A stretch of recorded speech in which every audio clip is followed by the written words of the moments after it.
So once we get kicked off, I'll ask all of those who are not presenting to turn your cameras off. Not yet, stay here. It's awesome to get the group vibe. And that way for the recording, it'll be easier just to have the presenting panel on camera. There will be a Q&A after each section, at which time you're more than welcome to turn your camera on, join us on stage and ask your question. For those of you who are camera shy and might not want that, by all means use the chat and I'll try and field those as well.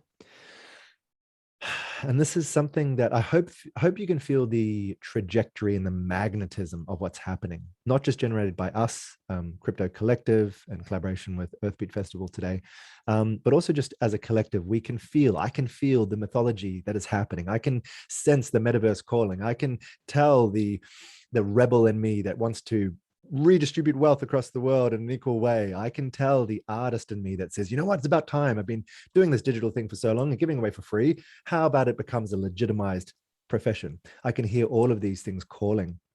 And crypto is such an overlap for me. It just kisses all of these things, which I love so much, such as art, such as technology, such as culture. And then this funny little thing called finance just was added an appendage on the end. I think a few of us from my kind of background may have found a similar kind of experience whereby we started to look at investment and markets and charts due to crypto, which introduced us to all the other things which we actually loved. So yeah, it leads us in many ways. Some of you might be from a traditional investing background and asking, well, okay, how can I now transition across? Because it's undeniable that crypto is here and it's here to stay. So whatever your background, I'm sure you're also equally titillated and maybe intimidated by the current scene. So we are now about 8 minutes in. So we're going to kick this thing off. You have a startling array of geeks, geniuses, and degens, aka degenerates, who are just passionate about this area, who are going to talk to you today. Today is the first of two. For those of you who bought the double pass, tomorrow we'll be going a lot deeper into Metaverse, blockchain gaming, non-fungible tokens, and a little bit more DeFi as well. But today, the intention for today is really for it to be a 101. Let's get started right from the basics of what money is, what is crypto, how to get started, what is the market, exactly where do we stand, and how can we decentralize finance. So that's really what we're going to be focusing on today. So I'm about to hand over to Sadra from Earthbeat Festival, sort of talk about why he partnered with us and what his hopes are for the community and yeah, what we can do on a community level to start to actually become informed about this wave that's happening at the moment. And just to reiterate and affirm that all of this will be recorded. So you will all get access to this and any of the events you've bought a ticket to, and the AMA, and a few supplementary tutorials as well, which I'll send to the email address that you bought your ticket through. So if you don't check that PayPal email address, please do, because that is my contact point for you. All right, well, clearing my throat, I'm taking off my usher hat and putting on my presenter hat. Actually, I have another presenter hat I might get in between presenters. But ladies and gentlemen, welcome to the Crypto Safari. I'll now ask you to turn off your cameras if you're not a presenter until later on in the AMA, when you'll be most welcome to join us back on stage. And we have this fantastic group of people here.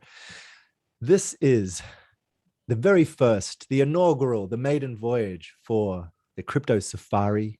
It is going to be wild, but we are going to hold your hand. Please keep your hands inside the vehicle.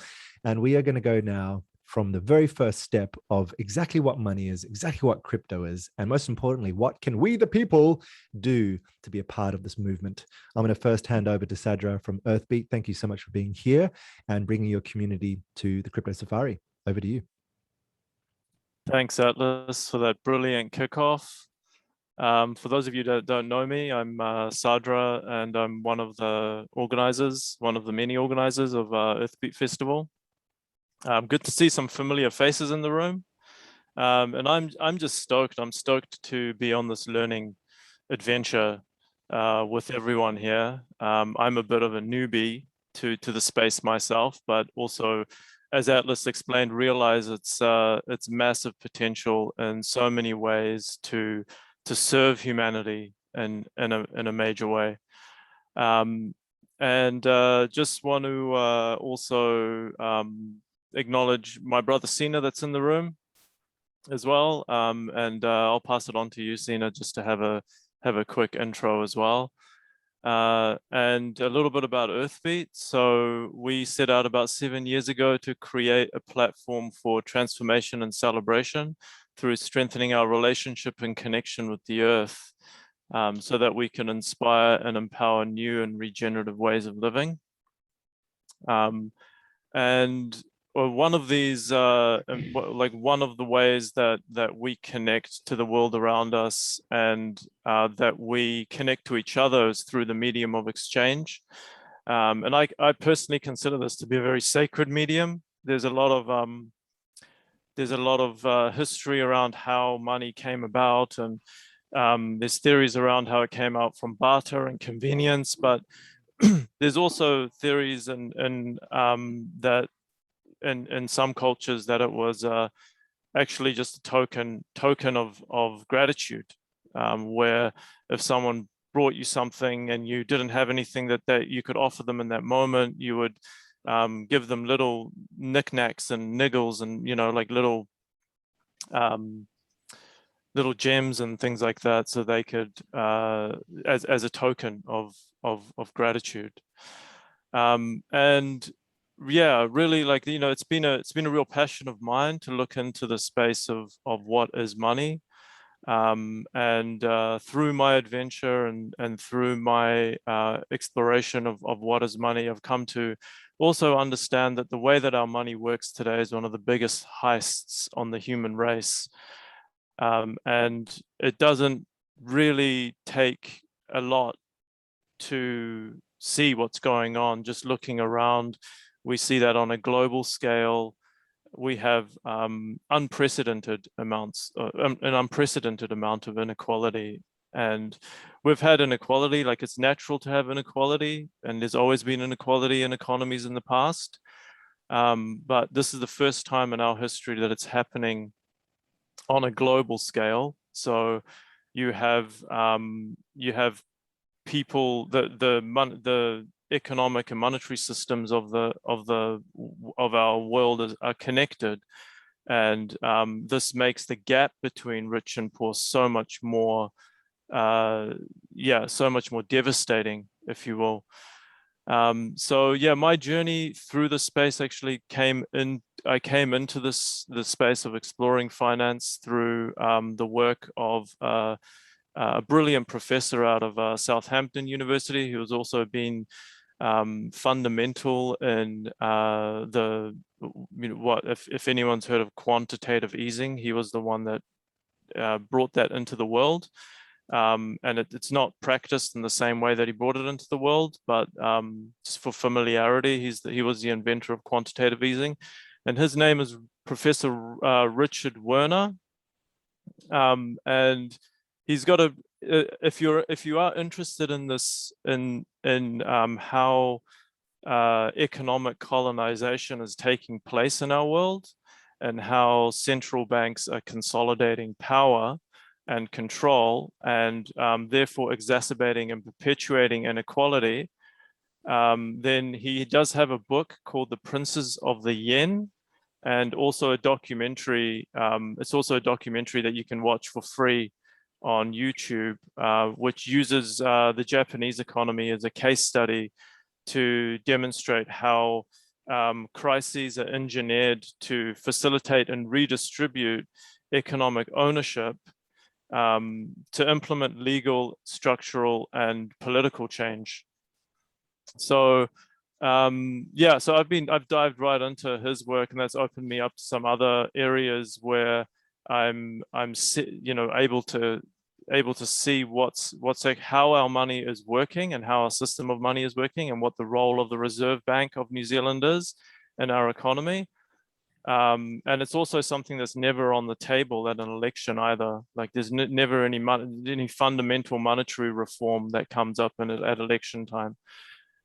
So then recently I also came into the Bank of International Settlements, and what the documents that they've been putting forward in terms of rolling out central bank digital currency.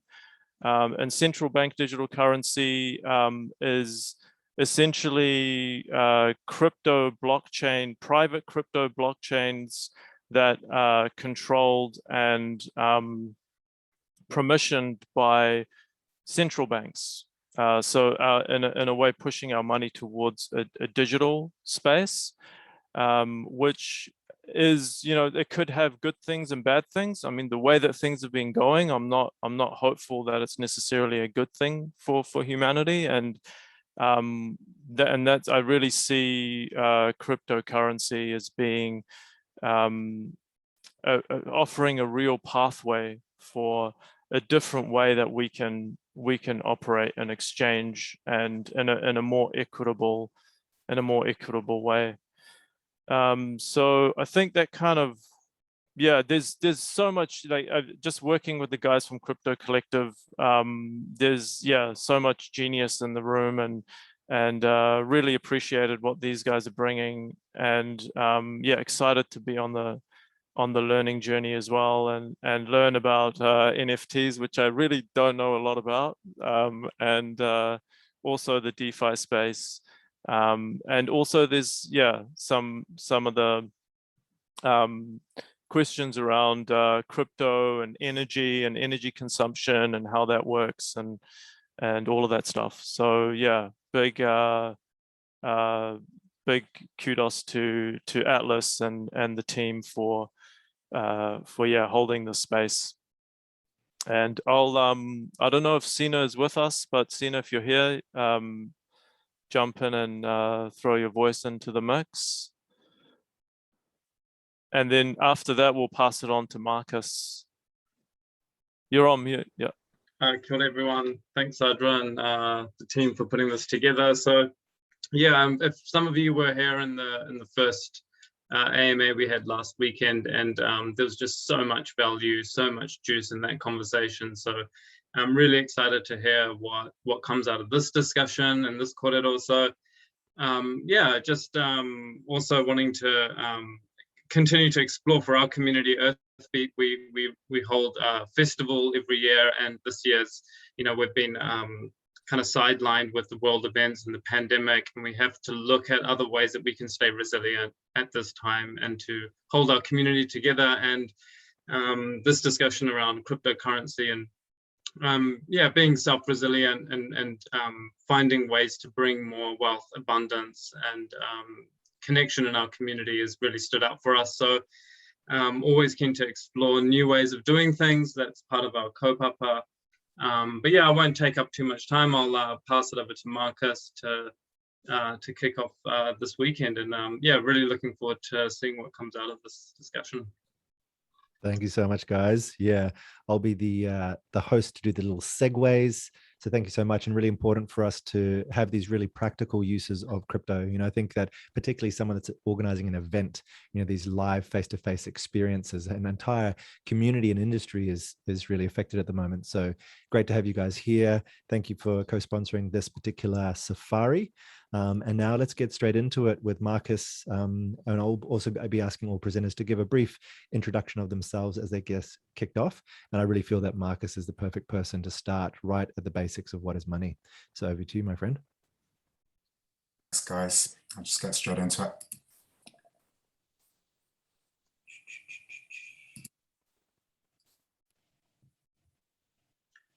All right.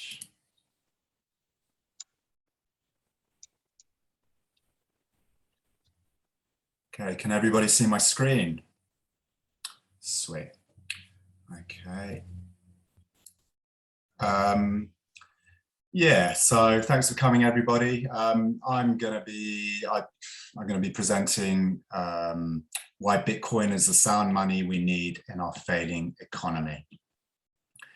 And I wanted to start right at the beginning because that's how crypto started. So there was a question in the AMA last week about, what to do, where to start, and all of this and all of that. And those who got in there early really only had to contend with Bitcoin as a way to sort of get started. So I'm going to go over this, and hopefully this will be a good foundation for you guys.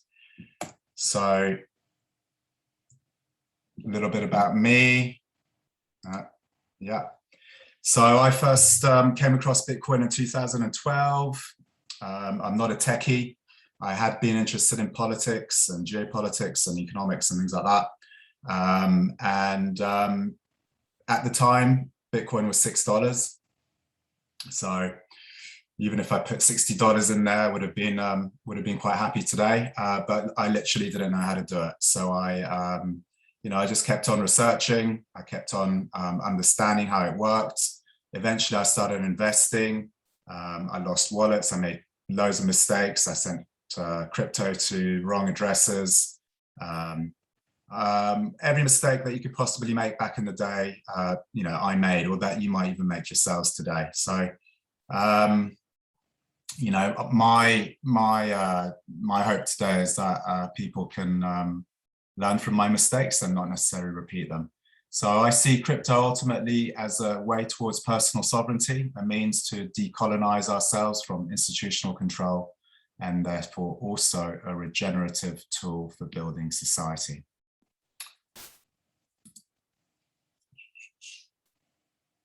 Okay, I've got a crazy setup here, so excuse me if I'm looking around the place everywhere. I'm going to cover what is money, what is fiat, our economy today, what is Bitcoin, why Bitcoin is the money we need today, Bitcoin adoption, and a few other things in the gaps. So this is a high level but foundational view of Bitcoin and the crypto space, and hopefully will help you understand why they're so important to us today. I've got a university background, so it might be a bit of a lecture style kind of presentation. So also the disclaimer is that this is not investment advice, and much of it is my informed opinion. But hopefully also if you have questions at the end, there should be a bit of time. Atlas, if you can just give me a heads up when I'm sort of near my time, that would be great. Thanks. Okay. So what is money?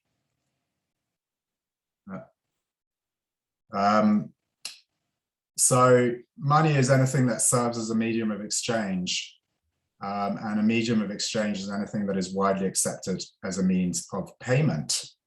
So for example, in communist Romania, Kent cigarettes were widely used as a form of money. We have examples of these kinds of things all over the world, of course. Seashells have been used in the past as a form of money. Some of these slides are, I'm going to be making these broad sweeping statements without the ability to go into too much depth necessarily. Yeah. So functions of money. Money, like I said before, is a medium of exchange. It's also a unit of account. So when you buy a house, you'll say that you spent $100,000 buying it. You won't say that you spent 500,000 pizzas buying it. So it's a way for us to be able to understand mentally the value of something. That's also known as price discovery. Money is also a store of value. So if you were to tuck away $10 today and find it in 3 years' time, you'd still be able to spend it and it would still have value, hopefully. Well, although that's a bit of a sweeping statement in this day and age as well. And I'll explain that now as well. So then there's money, but what is sound money? So sound money is a form of money that is outside the control of any authority or government in the world. It is money that has a purchasing power determined solely by the intrinsic value attributed to it from the markets and not by institutions such as central banks. Sound money is hard and resilient against having its value inflated away over time. And then here is a quote from the Bible: "A full and fair weight you shall have, a full and fair measure you shall have, that your days may be long in the land that the Lord your God is giving you." So there are actually hundreds of references in the Bible to the importance of fair weights and measures, which we could extrapolate to a fair form of money. So a very brief history of our money. So up until the 1913, so a lot of it revolves around the United States. So a lot of what I'm going to be talking about is about the United States, because that is what has dictated the financial culture that we're in today. So in 1913, the Federal Reserve was established. Prior to that, in the States, certainly, they were on a gold standard. And the Federal Reserve was established, and that marked the beginning of the end of the gold standard. In 1934, the Gold Reserve Act asserted that gold can no longer be retained by private ownership. And then the last and final milestone in relation to sound money was in 1971, when Richard Nixon formally unpegged the US dollar from gold, meaning that the greenback was no longer convertible into gold bullion. So some things that you should know about the Federal Reserve: it's a private bank. It's not a federal bank in any shape or form.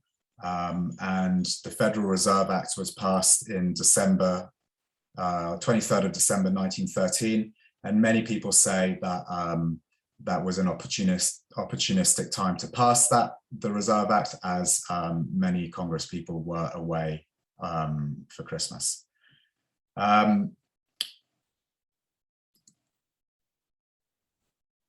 So after 1971, the dollar became a free floating currency, measurable only by comparing it to other world currencies. The US dollar has maintained its dominance by being the official currency that nations trade oil in, therefore the petrodollar. Today, every nation's currency is fiat, money controlled by a globalized central banking cartel. So fiat money. So fiat is a command or act of will that creates something without, or as if without, further effort. According to the Bible, the world was created by fiat. The word fiat is derived from Latin and can be translated as "it shall be done" or "let it be done." The majority of paper currencies, such as the ones used today, are fiat currencies. So what that means is that central banks can print money willy-nilly as they like, and there's nothing to back these currencies except the promise that nations will trade their oil in dollars, which is something that's quickly diminishing, but also backed by the US military, which is coming under increased military competition by Russia and China. So we live in a central banking economy, and in the last 12 or so years, there's been a huge amount of money printing that has happened. So in 2008, we had the GFC, the Great Financial Crash. And in that time, between 2008 and 2016, 12 trillion US dollars were printed. In 2020, when we were locked down because of the pandemic, 10 trillion US dollars were printed. And in 2021, it is expected that another 10 trillion US dollars will be printed as well. So in the space of 2 years, we're going to have 20 trillion US dollars printed, when prior to that, in 8 years, we had $12 trillion printed. So in 2020, 22% of all US dollars in circulation ever were printed. I guess it goes without saying that there's a relationship between the value of something and how rare it is as well. I'm sure we all know that. So this is the US national debt since 1960. This is the GFC, this gray line here, and oopsie, sorry. And you can see that it started to accelerate, in the money printing started to accelerate here. And then here, this line here is COVID, and money printing just went vertical and not quite so vertical this year, but still pretty vertical. But you can see that, you know, in 1960, there was a few $1 billion worth of debt in the United States. Today, the US national debt is $23.3 trillion. Oh no, sorry, that was in August 2020, it was $23.3 trillion. In November 21, $28.9 trillion. Just to give you an idea of how much of, well, to conceptualize what $1 trillion is, 1 trillion seconds is 32,000 years, if that gives it, if that's an equivalence. So the other thing that's that you can measure an economy on how successful it is the velocity of money. And velocity of money is essentially how quickly $1 is passed around from one person to another to another. If it's passed around quickly, it means that people are spending, and so confident, and so they, you know, confident and that they have money, etc. It's all positive signs. So in 2008, the velocity of money started to decline, and then we got to 2000 and to 2020, and it just fell dramatically. So basically, people aren't spending money.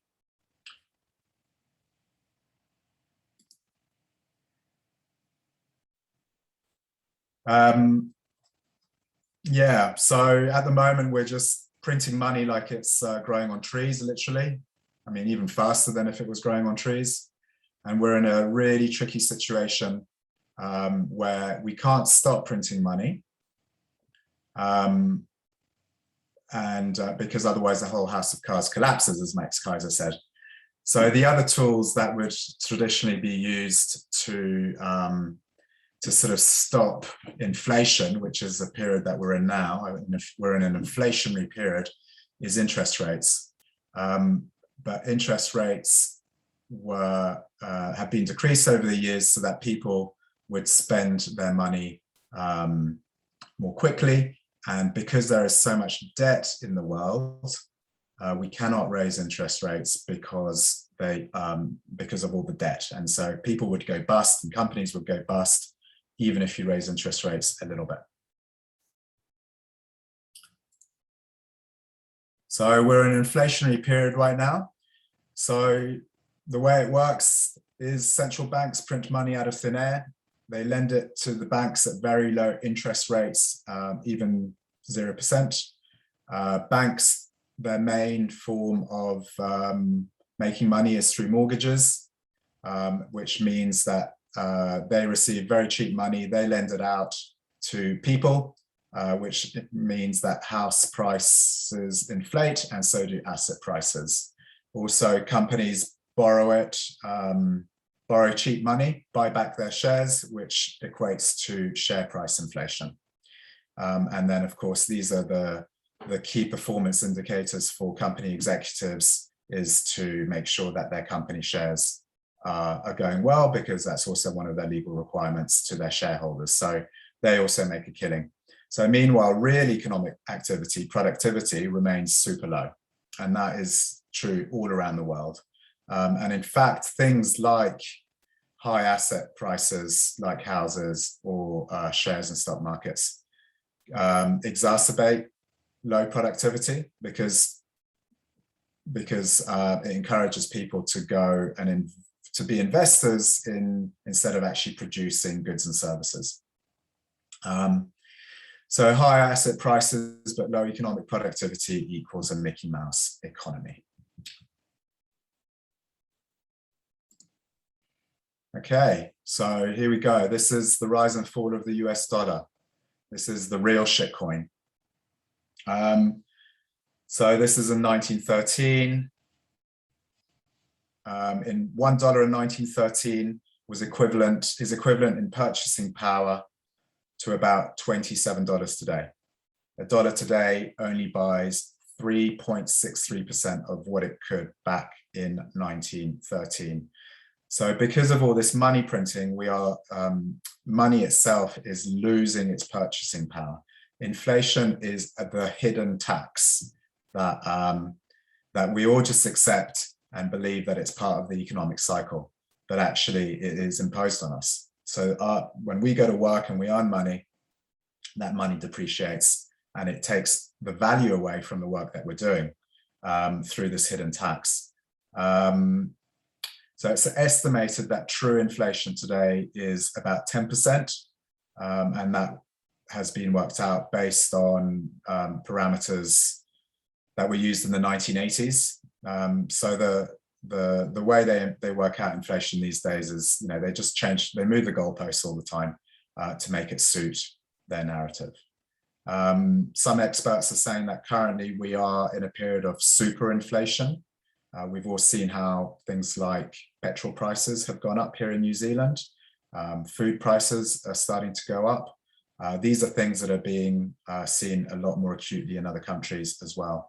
And it's only a matter of time before it hits us more acutely.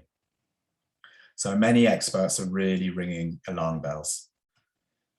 Also, just another thing with regards to inflation and money printing, and that central banks can basically just press a button and poof, trillions of dollars just come into existence. A lot of people talk about crypto as magic internet money, but actually the magic money is the fiat, and I'll talk you through why Bitcoin is actually a much more worthwhile form of money. So fiat currency, paper money eventually returns to its intrinsic value, which is zero. This is Voltaire. Voltaire was a French writer and philosopher who lived in the 17 or 1800s. And so we've had fiat currencies around the world in different shapes or forms. The average life expectancy of a fiat currency is about 27 years. So we're 50 years into it now, so we're well overdue. So then how does money, so this is a little bit more on the sort of colonization and psychological aspect of what fiat does, and it impacts our society and individuals. So because they can just print money willy-nilly, governments can wage war. Fiat creates massive wealth inequality. Fiat creates infinite consumption and a greed mentality. Fiat is responsible for resource waste and the destruction of our planet. Fiat creates debt slavery for the 99%. Fiat is elitist and fake. Fiat creates short-term thinking and egocentric humans. So governments can print money on a whim, and mostly it's to safeguard their own interests. This also manipulates the price of goods and services.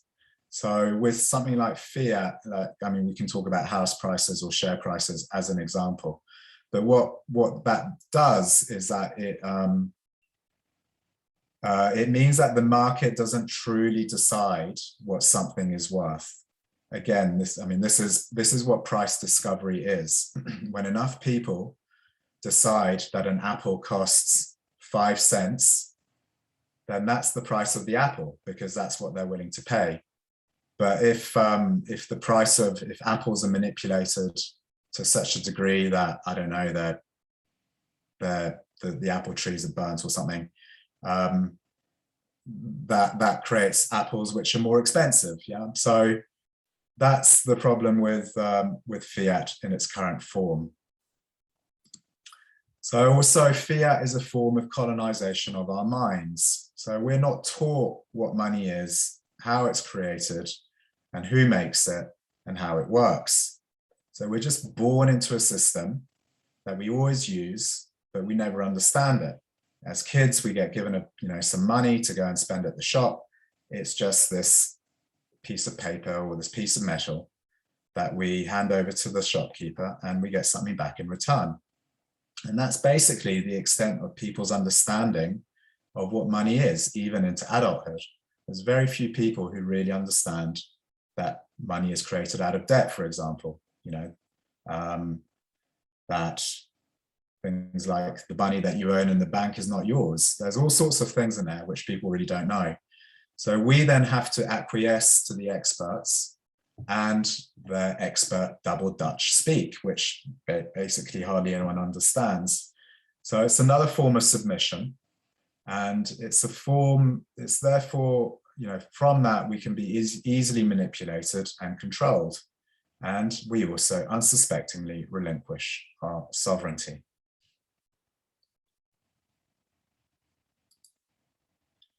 So a really good documentary, it's also very recent, on how money works and just how deeply corrupt it is this documentary called Monopoly. I highly recommend that you guys go and check it out. So it's on YouTube or Rumble or all sorts of places. So Bitcoin.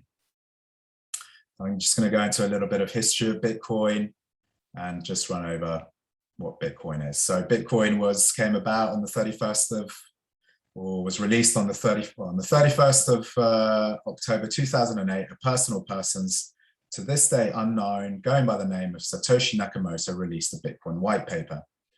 On the 3rd of January 2009, the first block, or Genesis block, was mined. In it was encrypted the message, the Times, 3rd of January 2009, Chancellor on the brink of a second bailout for banks. So Bitcoin was conceived in a global financial crisis as a solution to end financial corruption. So what is Bitcoin? Bitcoin is a peer-to-peer digital currency which does not require the use of third-party players such as banks.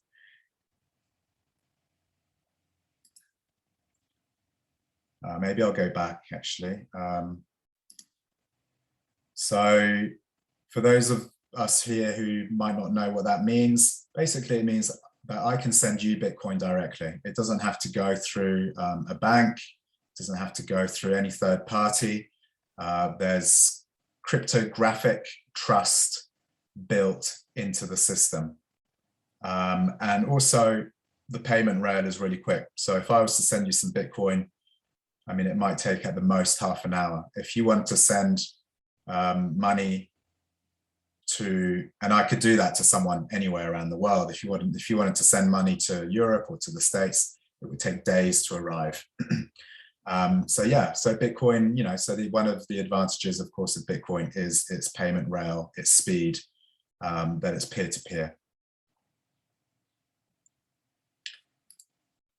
So when Bitcoin came about, the other thing that was sort of released upon the world was the blockchain. And the blockchain in itself is just as much an interesting technology and revolutionary technology as Bitcoin. So computers around the world use mathematical functions to independently verify all transactions. These transactions are stored on a public blockchain ledger. The blockchain is stored on all those computers and is a secure universal record of who owns what. And in its 12 years, Bitcoin and the blockchain have proven themselves to be completely secure. So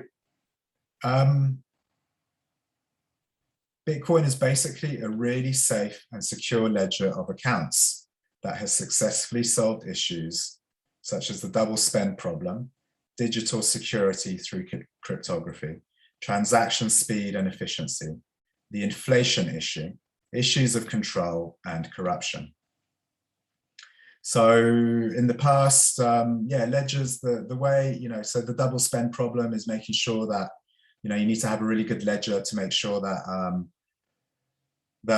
you can't spend the same amount of money twice. The double entry ledger system came about during the Renaissance, the Renaissance in Italy, in Florence, with a sort of emerging banking system there. And so Bitcoin and the blockchain essentially is a ledger that is spread out across many, many computers. And when a transaction goes through, all those computers are updated with that transaction. And anyone can see that transaction as well. The blockchain is a public ledger which anyone can go and look at. It's essentially just a website. And so in a sense, so while there is also privacy with Bitcoin, there is also a lot of transparency, because you can follow particular Bitcoin addresses and see exactly what they have spent or what they have received over the course of their lifetime. So the Bitcoin revolution. So Bitcoin is leaderless. Who is Satoshi Nakamoto? So the fact that there is no one to attack makes it also really important. Usually the when when revolutionary things come about, the leaders are usually attacked in order to debase the whole idea. So Bitcoin is completely decentralized. Like I said, it's stored across blockchains and with the miners across different computers around the world. Bitcoin is secure and encrypted. Bitcoin is easily transferable. Bitcoin is unconfiscatable and bail-in proof. So back in Malta, I think it was about 5 or 6 years ago, they had a banking crisis, and they decided to take money from people who had savings in the bank. So they took a percentage of people's money that was stored in their accounts. So Bitcoin is also anti-inflationary. Only 21 million will ever be mined. Bitcoin is networked money. It is the Facebook of money. So we live in an era where everything has been digitized, from music to movies to everything else. And so finally, and now Bitcoin is an iteration of digitized money. Bitcoin is also a store of value. It's digital gold, except it's a lot more practical because you can carry it. You can carry it really easily in your wallet. You can actually carry your fortune in your mind by just memorizing 24 words. So you don't even need a wallet. You can just memorize 24 words, and that's all you need. And then Bitcoin is trustless. So one of the major revolutions of Bitcoin and what it will bring about once it's more widely adopted is that it's a currency that can't be manipulated by a small clique, and also that it has a limited supply. It creates a different mindset. So there's a price discovery is possible. Trust is regained in people's minds. Value is attributed in the way it should be. It could be said that Bitcoin is also censorship resistant.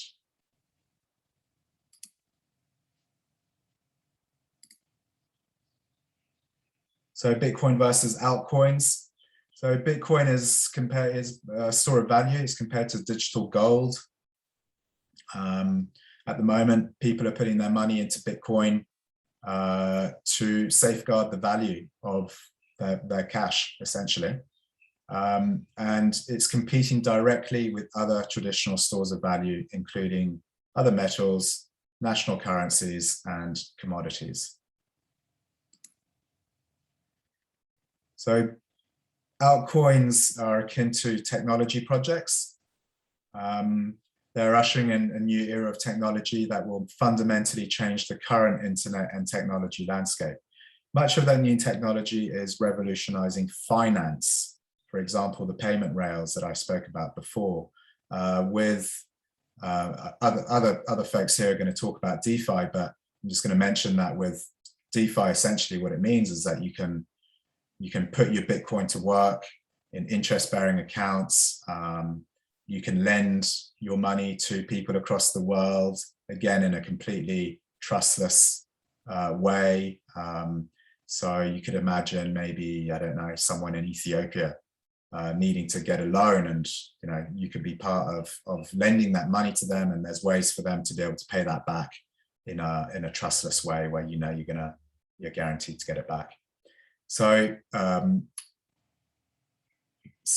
the principal disruption is embedded in the fundamentals of cryptocurrency, which is decentralization. Decentralization is achieved through the immutability and transparency of blockchains and smart contracts.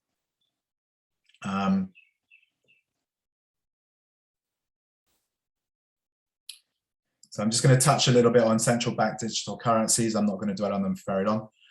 So central bank digital currencies are not cryptocurrency.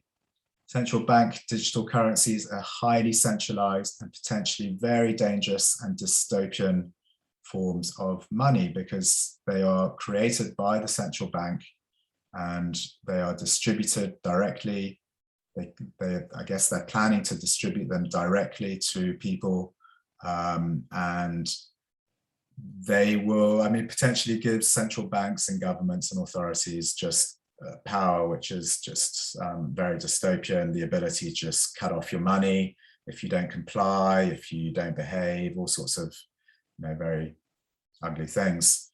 So the other thing that CBDCs do not do is they do not resolve the cartel, the manipulation and inflation issues we have today. So central banks will still be able to just press a button and print as many CBDCs as they like. So I'm just going to talk a little bit about decentralization and why that's so important. So decentralization is the same as, could be the same as being permissionless. It's possible because of cryptography and blockchain, and it's revolutionizing the world. So you could imagine a Facebook where your data is yours, that you control and monetize if you want, and that is completely private and secure. Banks and third parties will no longer be necessary. You are your own bank, and you can put your crypto to work in interest-bearing accounts, much higher interest rates than are currently offered. So contracts and contract law will change forever. Smart contracts mean no trusted third party such as lawyers are needed. With crypto, we enter the era of guaranteed digital trust. It eliminates the potential for foul play and corruption. So things like land disputes and land title disputes, you know, if you buy a piece of land and it's put on some land-based blockchain, that is immutable. It can't be distorted or corrupted. So the other thing is secure, private, comprehensive medical records, which are yours, and you can share in the way that you want to share them with who you want to share them. So decentralization will bring about a radically different way of thinking about things, how we interact with one another and how we build technology. It's a complete disruptor that will benefit people, but not concentrated power entities. It will enhance our democracies and improve our governance systems. So a couple of examples of things that are out there already in crypto, which are decentralized. Audius is Spotify for music, which is decentralized. There is a bit of a debate on how decentralized things have to be in order for them to be decentralized, but certainly this is a start. You know, something like Audius, people who are music creators get to decide how they want to monetize their art, essentially. Another really, then we've got Uniswap. Uniswap is a decentralized trading exchange, which anyone most people who are in crypto will already know about. And the protocol is completely automated. You have other exchanges, for example, Binance is another exchange, but that's centralized. So that's owned by someone or a group of people, and they essentially control. So a small group of people still control how this works. While there's people working on Uniswap to update the protocols and the code, it's not strictly controlled by anyone. Another great project is Holochain. Holochain touts itself as bringing in blockchain 2.0. It's a really interesting project, open source framework, peer-to-peer. It's a way of securing your data on your own computer so that you share what you want when you want to share it. They've been developed. They're not quite operating yet. They're very close, I would say, in the next 6 months, and they'll be rolling. So this is one of my little pet projects, which I really like anyway. So institutional adoption of Bitcoin. So this is the wave that we're in right now, is institutional adoption. So companies and banks around the world are getting into it. So here's some headlines. There's Tesla, Tesla was accepting Bitcoin and stopped accepting Bitcoin and might be accepting Bitcoin again. Not really sure what he's doing, that guy. Goldman Sachs as well has applied for, for Bitcoin ETFs. And an ETF is an exchange traded fund. So it means that people will be able to invest in crypto through traditional stockbrokers, essentially. There's Fidelity, JP Morgan. We can see Visa here will start settling transactions with crypto partners, and USDC. USDC is a stable coin, which is pegged to the US dollar when USDC is $1 on the Ethereum network, so which is huge. So that means that Visa transactions will, instead of taking days to settle at their back end, it will happen in a matter of minutes.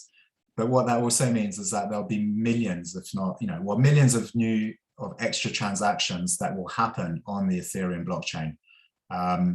So that means that they will need Ethereum to use the Ethereum blockchain, to pay fees in it, all of these kinds of things. So it just indicates just the massive expansion that crypto is heading towards, that is in, but really about to take off. So a few more headlines here. Loads of companies are getting in there. Some more headlines. All right, I'm just gonna take that out. Just a time heads up. Got 10 more minutes and just wanting to make sure that you left some time for AMA's question styles if you wanted at the end. Okay, yeah, I'll maybe just go through this a little bit quicker then, okay. So why are institutions getting into Bitcoin? Because they're sitting on large piles of cash. They need to do something with that cash because that cash is losing value over time. So a lot of companies are going, okay, well, let's put it into Bitcoin because that's actually appreciating in value. So on the one hand, you've got a pile of cash, which is depreciating. On the other hand, you've got Bitcoin, which is appreciating.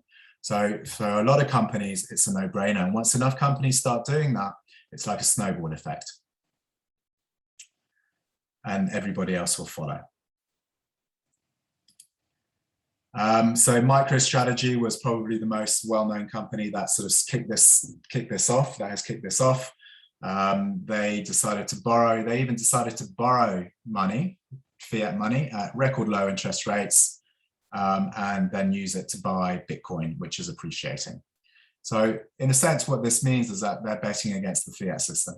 They're saying that we don't believe in the fiat system. We'll borrow your money, your shitcoin at low interest rates, but put it into something else, into this thing, which we feel is going to retain its value and is going to appreciate. So there's perceptual shift in belief systems. And then also in this day and age, many people are saying that it's not so much the price of Bitcoin, which is going up, but the price of the US dollar, which is going down, and the price of Bitcoin augmenting is actually just a reflection of that. Okay, so this is also this is MicroStrategy stock. They bought Bitcoin, I don't know, May or something, May 2020, around there. And this is their stock price since they bought it. It shot up there.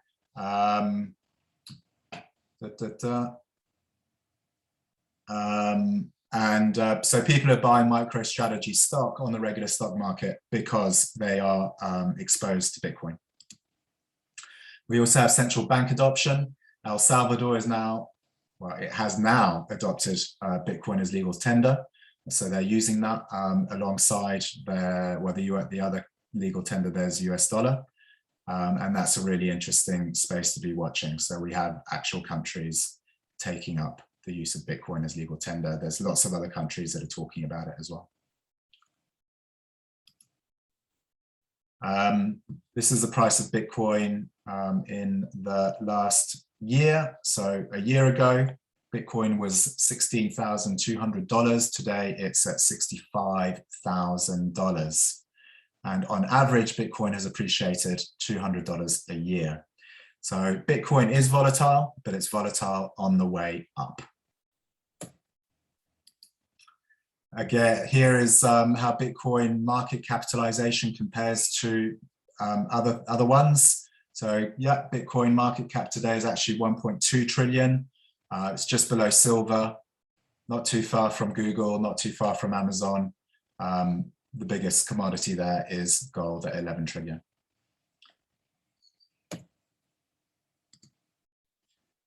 Adoption curves. So Willie Wu is a Kiwi who speaks amazingly and brilliantly on Bitcoin. In terms of adoption, Bitcoin is roughly the same users as the internet had in 1997. Bitcoin is growing faster though. In the next 4 years on the current path, we'll have 1 billion people who will be using Bitcoin. That's the equivalent of 2005 for the internet.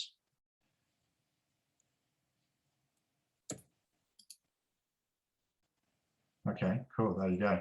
So in conclusion, we are in a great phase of economic instability and transition. Your money is depreciating fast. Bitcoin and crypto are appreciating fast. Fiat will eventually be supplanted. There could be a return to a gold standard. We could have CBDCs imposed on us, or Bitcoin and crypto will take over, and there could even be a combo of gold and Bitcoin and crypto and all sorts of things. The other really important thing is that we are at that inflection point in the crypto adoption curve, which is about to go up exponentially. So please don't miss out. And yeah, that's me. Thank you. And if you have any questions, and also if you want to get in touch with me outside of this, you can email me. And I do coach and educate people on crypto and other Bitcoins, and Bitcoin and other cryptos, excuse me. All right. Thank you so much, Marcus, for leading us in, welcoming anyone to the stage who has any questions. Feel free to also chat. And there is actually already a question from Kate, which you can kick off with. So feel free to ask your questions in the chat, or come on stage by opening your camera to the world. Could you speak briefly on this idea of what a trustless system means? She says it sounds untrustworthy, but that seems to be not the case from the way you're speaking about it.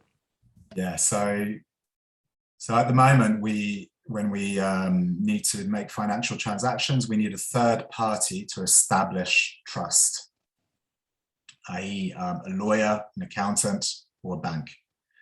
So yeah, it does sound a little bit contrary to what it means, but what trustless essentially means is that there's no third party in which you have to put your trust. So it is trustless, therefore. Beautiful. I'd love to jump on the back of that trustless question, because the way I look at it is we're looking at the unbanked. We're looking at a lot of people in the world who don't have access to a normal bank account, identity, all that sort of thing. And when you talk about a trust mediator, you've essentially got a human being who, through whatever prejudices, can actually deny you. So there's this central control point. And as we know, there's a lot of inequality. So the beautiful thing about being trustless is we don't have to go get our credit checked. Many of us, I'm sure, who are very worthy and would be trustable to get money and use it for great things, don't actually have the trust from the system. And so by removing that control mechanism, essentially we bring it accessible to everyone. And there are measurements and mechanics in place whereby through smart contracts, whereby it makes it secure, because you're guaranteed that there's certain things that are leveraged in liquidity pools where you can actually make sure you won't lose your money. So there are certain ways that make it safe. But I think that's the key thing for me, is we're looking at making finance accessible to everyone so we can equally distribute our resources, and we don't have the person at the front door who can reject you. Yeah, that's right. And so, for example, when one of the issues with El Salvador that was talked about a lot is that they have either 40 or 60% of their population is unbanked. So all you need now is a mobile phone, and you can receive money, you can send money, you can invest money. Yeah, so the possibilities that opens up for people is phenomenal, and you can imagine that all around the world. Amazing. Jordan, welcome to the stage. Thank you. Hey, thanks, Marcus, for your awesome information download. I'm caught up on something that you said in the briefest history of our money. in 1934, when the Gold Reserve Act said that gold could no longer be retained by private ownership. Can you just explain a little bit more about what that actually meant and what happened at that time? Yeah, so that was actually during the Great Depression. Yeah, so at that time, they called in all the gold and all the paper gold. So there was a lot of gold doesn't actually exist as gold. It also exists as paper gold. Yeah, so a derivative of gold. And so that's what they called in. I think at the time they did allow jewelers to still retain their gold in order to practice their profession. But that's what happened then. But I guess I spoke to that because it's an example of how the government can dictate, and remove our freedoms essentially just by, telling us what to do. But also, maybe psychologically, it was a way of like removing gold from people's consciousness, so to sort of diminish its importance. Yeah. Totally. So they actually made it illegal to hold on to gold at that time and called in all resources and centralized them. And then since then, has that been undone? But that was an event, obviously, that was really significant. Yeah, obviously people are allowed to own gold these days. Yeah. But it was a psychological blow. Yeah. Totally. Big one. Awesome. Thank you. We've got a hand raised by Mark Pringle in the group. Feel free to bring yourself on stage. Hey guys, loving this so far. I have a quick question regarding fiat. So with like crazy at the moment, and that is, from what I understand, is what's feeding like crypto.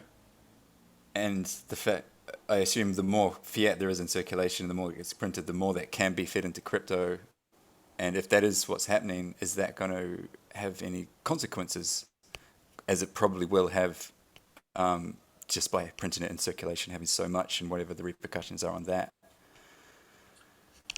Yeah, that definitely inflates the crypto markets, all this cash flying around. But people, instead of keeping it as, again, it's a shift in perception. Yeah, it's a shift in a belief system. So people are saying, instead of keeping my money as cash, I'm going to put it into crypto, because they're seeing the returns for a start, even if it's not like a belief that or knowledge that cash and fiat is depreciating, they're seeing the appreciation in the crypto markets. Does that answer your question? Kind of. You want to? What haven't I answered? So it's almost like a good thing for the crypto world right now, the fact that there's so much fiat out there coming into it, getting printed out of nothing. Cool. Yeah, it's a good thing. Yeah, it is, and there's still a question around what happens if there's an economic crash and collapse. What will happen to the crypto market? I mean, essentially, no one really knows. But certainly many speculate that Bitcoin I'll just talk about Bitcoin in this instance as a comparison to money. That Bitcoin, might crash with it, but might regain its value more quickly. So when COVID first hit and the stock markets crashed, so did Bitcoin and crypto, but then Bitcoin rose quite quickly again, faster than the stock markets. So no one really knows what's going to happen. But at the end of the day, the way I see it is, if there's enough people that believe in a particular system, that's the system that they'll use, and that's what gives it value. Yeah. I think for me, there's just to speak to that a little bit. It's like, when do we see the Bitcoin value for what it is, without necessarily always holding on to it, that it's worth this much US dollars or New Zealand dollars? Like, that's the kind of shift that I think opens the gate to truly embracing a a crypto economy, a decentralized economy, is that when that's less important, like when that kind of becomes less important, when we can actually just take our Bitcoin and buy milk at the corner store, and you know, then it doesn't really matter like how much New Zealand dollars is like it's valued at, in a way. Yeah, we're in a time of transition. How that transition happens, I mean, there's got to be an overlap that happens, of course. You know, and then where we end up is anybody's guess, really, at this stage. I don't know. Anyway, if anyone knows, please tell me. I'll invest in the right way. Therefore. We might take one more question. I've got one from Kate, and then I'll mention a little bit about Metaverse, and then we'll be heading over to Kevin to talk about market. So the final question is thoughts on stable coins as a way of generating interest return. Thinking of approaching a spread between stable and crypto, I guess the other non-stable coins.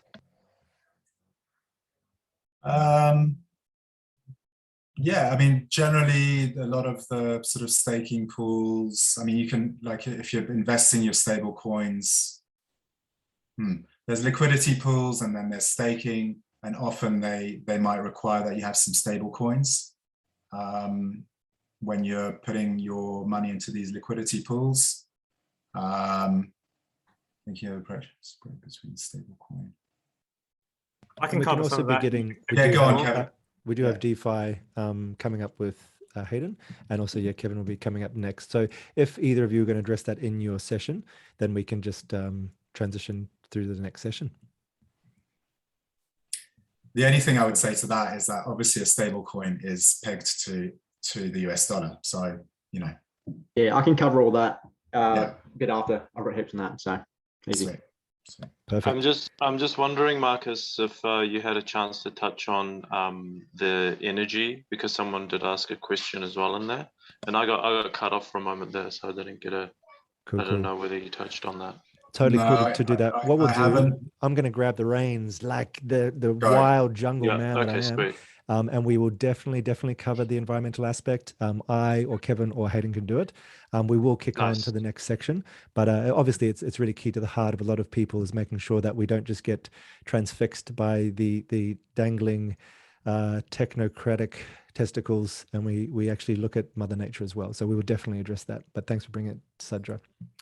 So I just want to thank you, Marcus, so much for that really important, vital question of what is money, the historic, going right back to the gold standard and all the political things that have happened. And I really enjoy your quite cutthroat talk about what's actually happening. Let's really become informed and realize that the wool has been pulled over our eyes for too long.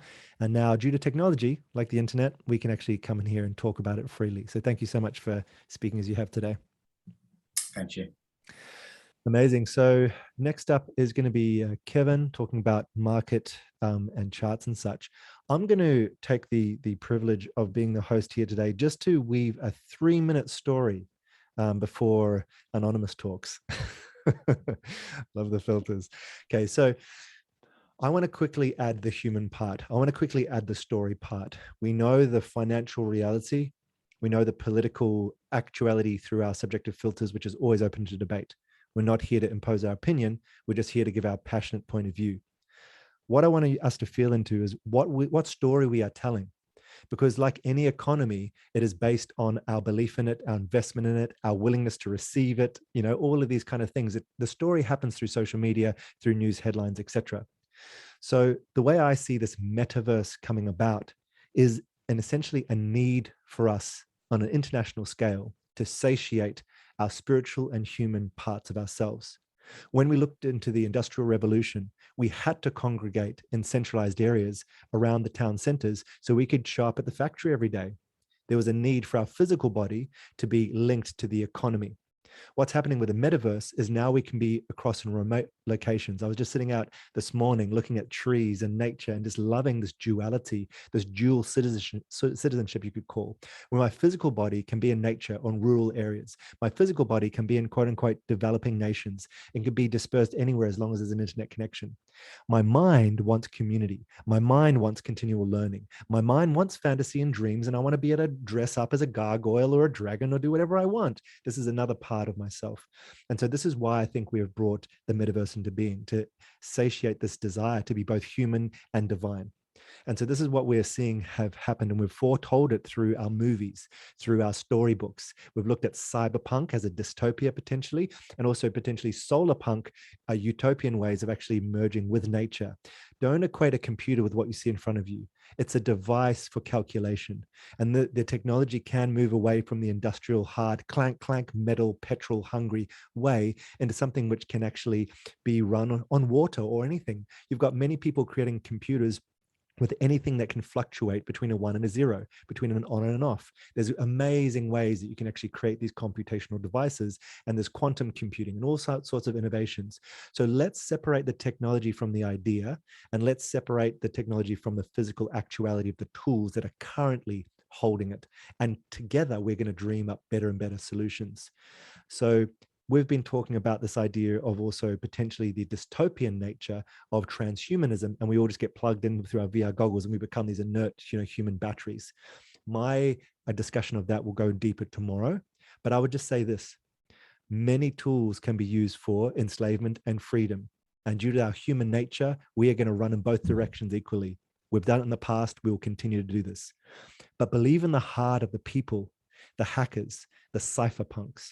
If you look at the origin of this place, these are not the big alpha dogs, big fat belly, patriarchal white men's clubs. These are the outsiders, the people who started this back when computers were just in the early hacker stage, the people who started the cypherpunk movement in the 90s, which led to all cryptography and all this sort of thing, are the people that love open source, who love to share, who do it for the artistry of technology, who give their lives to learning. It's about empowerment through knowledge. It's about sharing resources and letting the outsiders have a place at the table too. So that, my friends, is the heart of this whole movement. And for sure, there's going to be big whales and sharks coming in with their billions of dollars and trying to get in, but we're smarter, because the fact is the world runs. We look at biomimicry, it runs on symbiosis, on sharing. That is way more thriving than having an emaciated limb that you only let have blood once a week because you want to have power over it. It's just not going to work. And why am I so confident? Because the archaic systems of control are failing. Fiat is failing. This economic and political system of keeping people uneducated, not allowing women to go to school, it's failing. It's failing. It's failing because it is based on a weakening, not a strengthening of everyone. So if you're worried about what they are doing, I don't care what they are doing. What are we doing? How are we decentralizing? How are you learning? How are you getting involved? How are you adding to the community? And that's where we shift fear to love and also responsibility. So I believe that if you're here today, you're here to take responsibility. And that is all we have to do, is to keep co-creating and using this one tool for freedom and not for enslavement. And I'm just going to do my part to make sure it goes a little bit more in that direction. So thank you. That's my little time on the podium talking about the possibilities. And I'm going to throw now over to Kevin Mendoza. Actually, no, it's anonymous. To talk about market flows and charts and whatever else he might do. Thanks, Big Kev, and for also initiating Crypto Collective. Thank you so much. And I am totally going to go off script here, because I think, Atlas, what you just said there just hit the nail on the head with everything, with what we're doing. And I just want to express gratitude at being able to be part of this.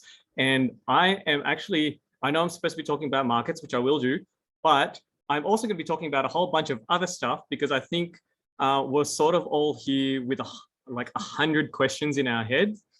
And what I am actually going to do, and it's going to be a playful experiment, is I'm probably going to overload you guys with a whole bunch of stuff, which you can then pick apart over the next couple of hours or next couple of days, or maybe even the next couple of weeks. And I'm just going to throw a whole bunch of tools at you so that you can have like a tool bag or a toolkit to use as you navigate your identity, your story, and your reality in this, the metaverse that we're talking about, right? So who am I? Well, this digital identity that you see here, you can hear my voice, but you can't see my face, right? I'm totally anonymous now. And that's one of the perks of being involved in the crypto space, right? But obviously, Kate asked that question about, trust. Like, how can you trust me, a bobbing head up on the screen? Or, I'm in the internet, I can be a pickle, right? I can be a whole bunch of different things because it's a digital identity that we have available, right? And then attached with that digital identity is a story. And, like comics and books that are written throughout our culture, we each have stories that we then attach to our realities. So in moving from that, I'm going to share my screen. And so this is all just on the fly. Is my screen being shared now? You can see my screen, my drawings there, as I was yes, we just can see noting things down from what Atlas was talking about. So, you've got the me, the identity that we are, and then you attach that with your story, of who you are and where you are in the world, and then also who you are in your mind, your spirit and all that sort of thing. And then we've got this beautiful thing called the web, the metaverse, that just like, it's an explosion of look at this and go here and visit this website and whatever. And within that, you have these other identities, like I was just showing you now, that you can create.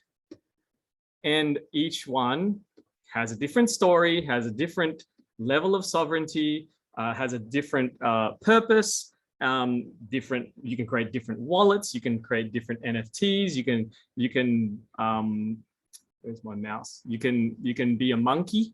I don't know if you're looking at the screen. You can be a monkey, you can be a Pixar character. There's like a whole bunch of different things, right? That you can be in this world. And so with what we're about to dive into with NFTs, on this crypto safari, have that space in your mind to go, whatever's being given to you, or whatever knowledge is being downloaded to you, how can it be useful for you, right? That's the story that I try to keep in mind. Even when something is overwhelming, I'll put it to the side and go, okay, not useful for me right now, but maybe down the track it could be useful for something, right? So just be a sponge and have an open mind, I guess is what I'm saying. And on that regard, I'm now going to turn off this filter so then it's not so silly. Cool. Now you know who I am. My name is Kevin Mendoza. Blah, blah, blah, financial disclaimers you can see on the screen there, right? Marcus already went through it, but basically, yeah, none of this is financial advice. We're just playing a game here. But, I'm showing you what I do. And through what I do, maybe you can do something similar or better as well.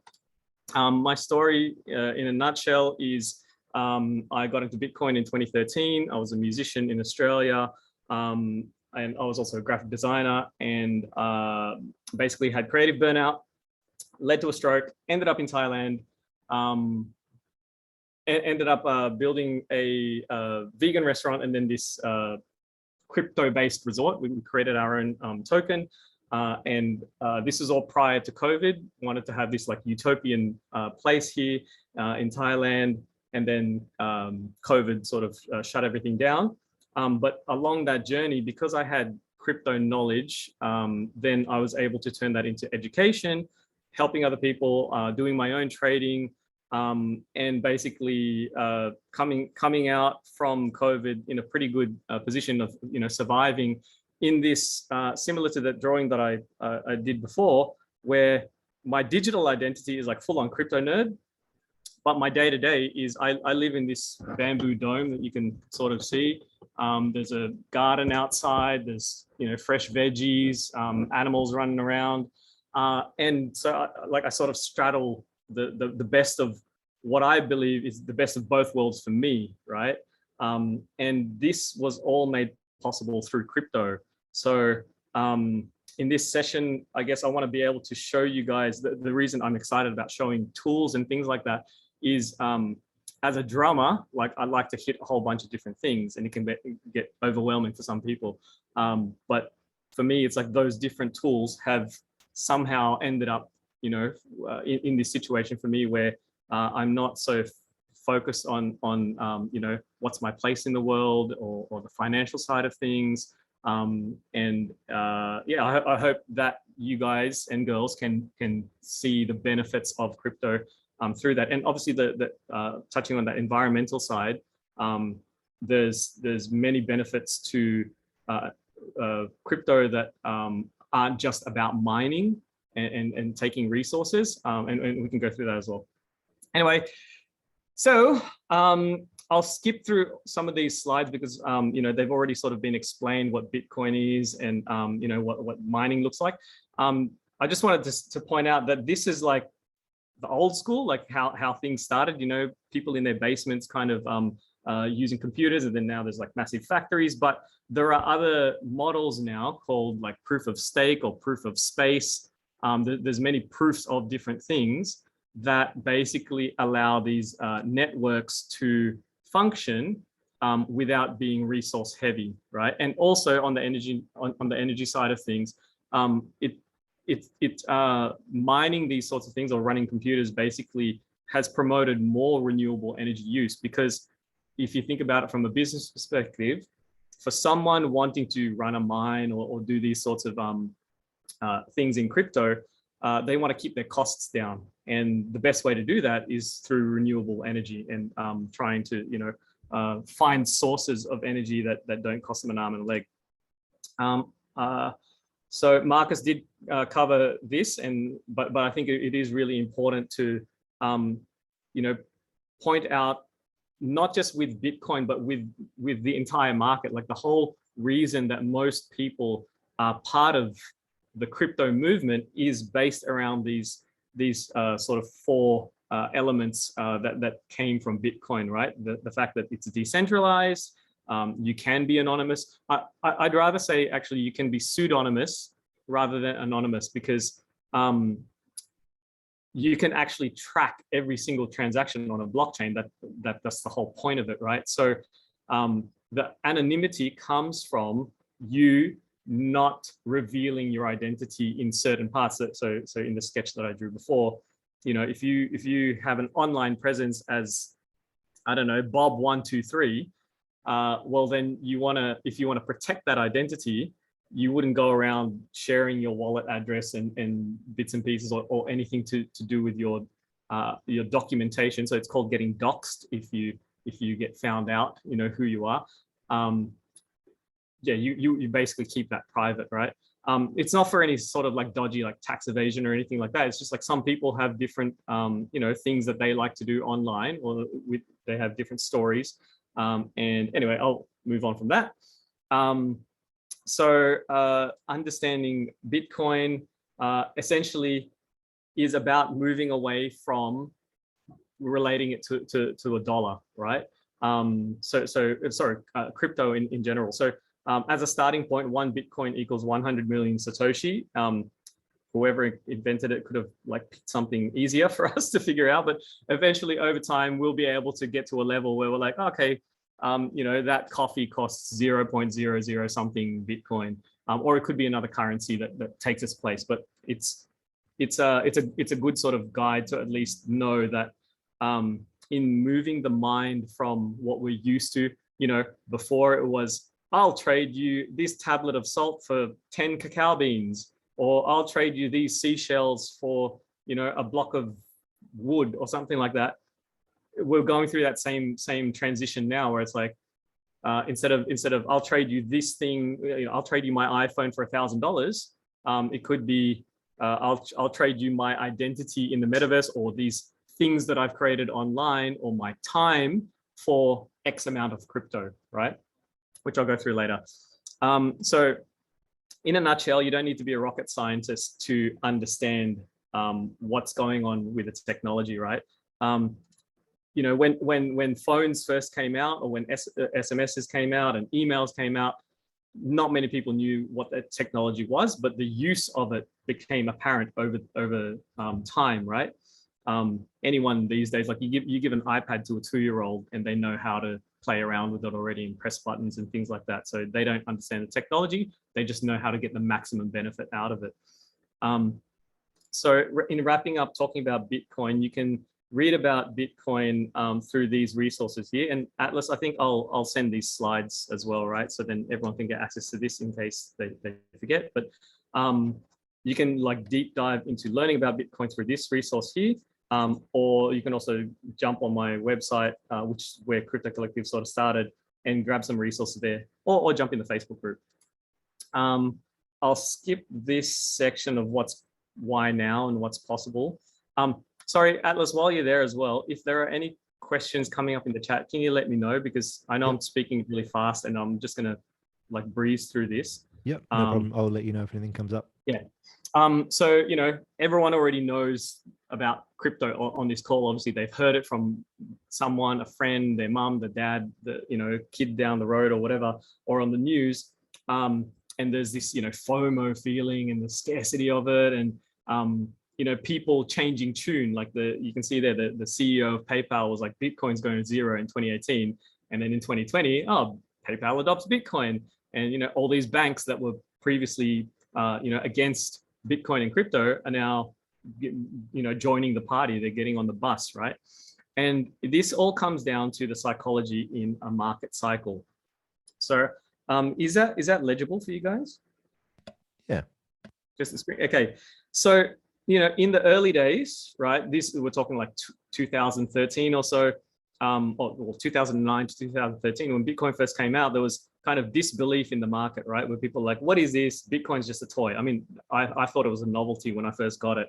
It was just among friends and we were, you know, trading it around just for novelty. And then once the price started going up and people started getting hope, then you know, people are like, oh, hey, this could be, you know, this could be a thing, right? And then more people get in, and then it's like optimism. So, oh my God, this is a thing now. Like, and then that's when the belief and the thrill starts coming into play, right? In human psychology, and people just FOMO in and start buying things. I mean, it's half the reason why you guys and girls are here on this call now, because you heard about something here that was like, oh yeah, maybe. And then now it's like, this could be a thing, right? And then eventually it gets to this point of euphoria where people learn and adapt, and they're like, oh, I'm a gun at this. Like, for anyone on the call who remembers, you know, getting your first Nokia 3210, I think it was, and playing Snake. That was the only game you could get, right? And everyone's like, oh, I'm playing Snake. Or for people earlier than that, playing Game Boy, or playing Tetris on a Game Boy, when it was, you know, one of the only games. You get to a point where you're like, oh, I'm an expert at this. And then something else comes in to take its place. Or in this case, when you're in the state of euphoria, usually there's some sort of crash that happens, right? Because things got to balance out. And so this would have been for anyone who was, you know, part of the crash in 2015 or 2017, more recently, you would have felt the effects of, you know, being in the bear market as things start going down, from euphoria to then complacency, where, you know, there's a little bit of recovery in the market, and then things keep going down because we don't push up, and then it turns into anxiety, and they're like, you know, why did I do this? Like, but you still hold on because it's like, oh, the band's gonna make it, right? We're still gonna trudge through, but then things keep going down, and then you reach this point of denial where you're like, that's it, you know, this isn't a real thing anymore.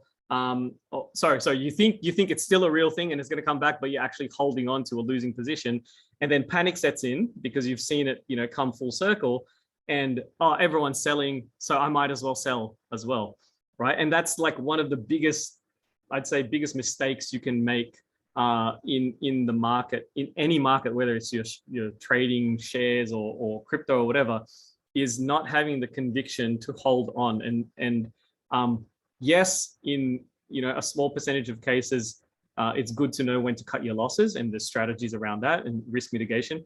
But usually by the time you get to this panic stage and the capitulation stage, that's when your mindset really needs to be, you know, zoomed out of the market and looking at something like this and going, oh, actually, I rode this roller coaster. We're now back down towards, you know, getting towards the bottom.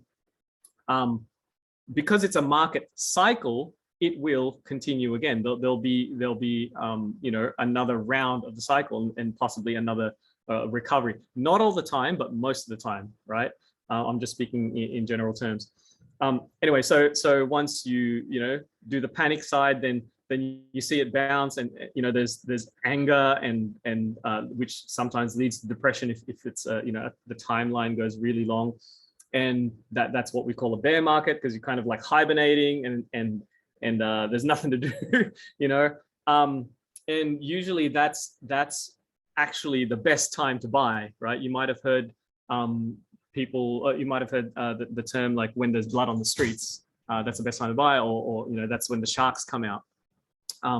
And once those sharks come and start buying these, you know, low rate shares or crypto, or you know, they start propping things up again, then you get back into this like level of disbelief, right? And then we're back here at the start of the market cycle, right, when that happens.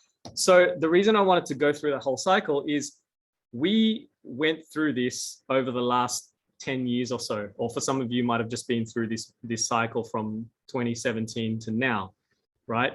And back then, the conversation with banks and institutions was, this is crap. They were in disbelief, right? And they never rode this cycle. Now, this year, because of the performance that essentially the people, the retail traders have pushed the price up of crypto and created all these things because of decentralization. Now the banks are in this level here. It's like, oh, okay, something's happening here. I guess I better buy in. You know, there's belief in here. I guess I better build things. So for those people who got into the market when Bitcoin was $1 or $100 or $20,000 even, or even 30,000, even 60,000, and you think you might have bought the top. If you actually look at the data, the banks and institutions that are just coming in now as early adopters, their average buy-in price is around $53,000 US, right? So if you think about that, if that's their level here, down here, the potential for the next cycle to go up is clearly evident. That's the stage that we're in now, not just for Bitcoin, but like other coins as well, right? So I hope that all makes sense. And yes, you can see here, you know, this just to briefly, Kevin, just to briefly check with the display you've got going there, if you escaped out and then went to view and went to present or presentation, we would actually get even bigger on the screen, so it might be even more legible. So I think at the moment, okay, you're currently in a full screen mode, which is why you can't see your top navigation bar. So if you press escape, then you should be able to see file, view, etc. And then you'll be able to go into full screen mode. If you're on a Windows machine, you should just be able to hit Control F5. Can you see two different screens now? Or yeah, I can see two different screens. Yeah. Yeah. Okay. Now I had it on purpose there because I was going to switch okay, between cool. screens. If you need it bigger, then I'll yeah. I didn't have it as a full screen thing, but yeah. And full screen itself, even full screen, will have all of your coming slides down to the left, and we'll see the URL at the top. Yeah. And if you go into presentation mode, it actually goes full screen. Yeah. Okay. I wanted to have things around, but okay, I'll switch because I'm like going to be switching a lot. Totally, man. Over to you. I'll leave it to you. Okay. Loading. Come on, computers. Yeah. So you can see, you know, the market cycle, you know, each year and the sentiment around it, and then 2017 was like that, and then now, actually, perfect timing. I need to switch to the other window. Sorry, I'll go to, if you see where we are on the charts now, or where we are in the market. Where is that? Oh no, it disappeared. Sorry, trading view.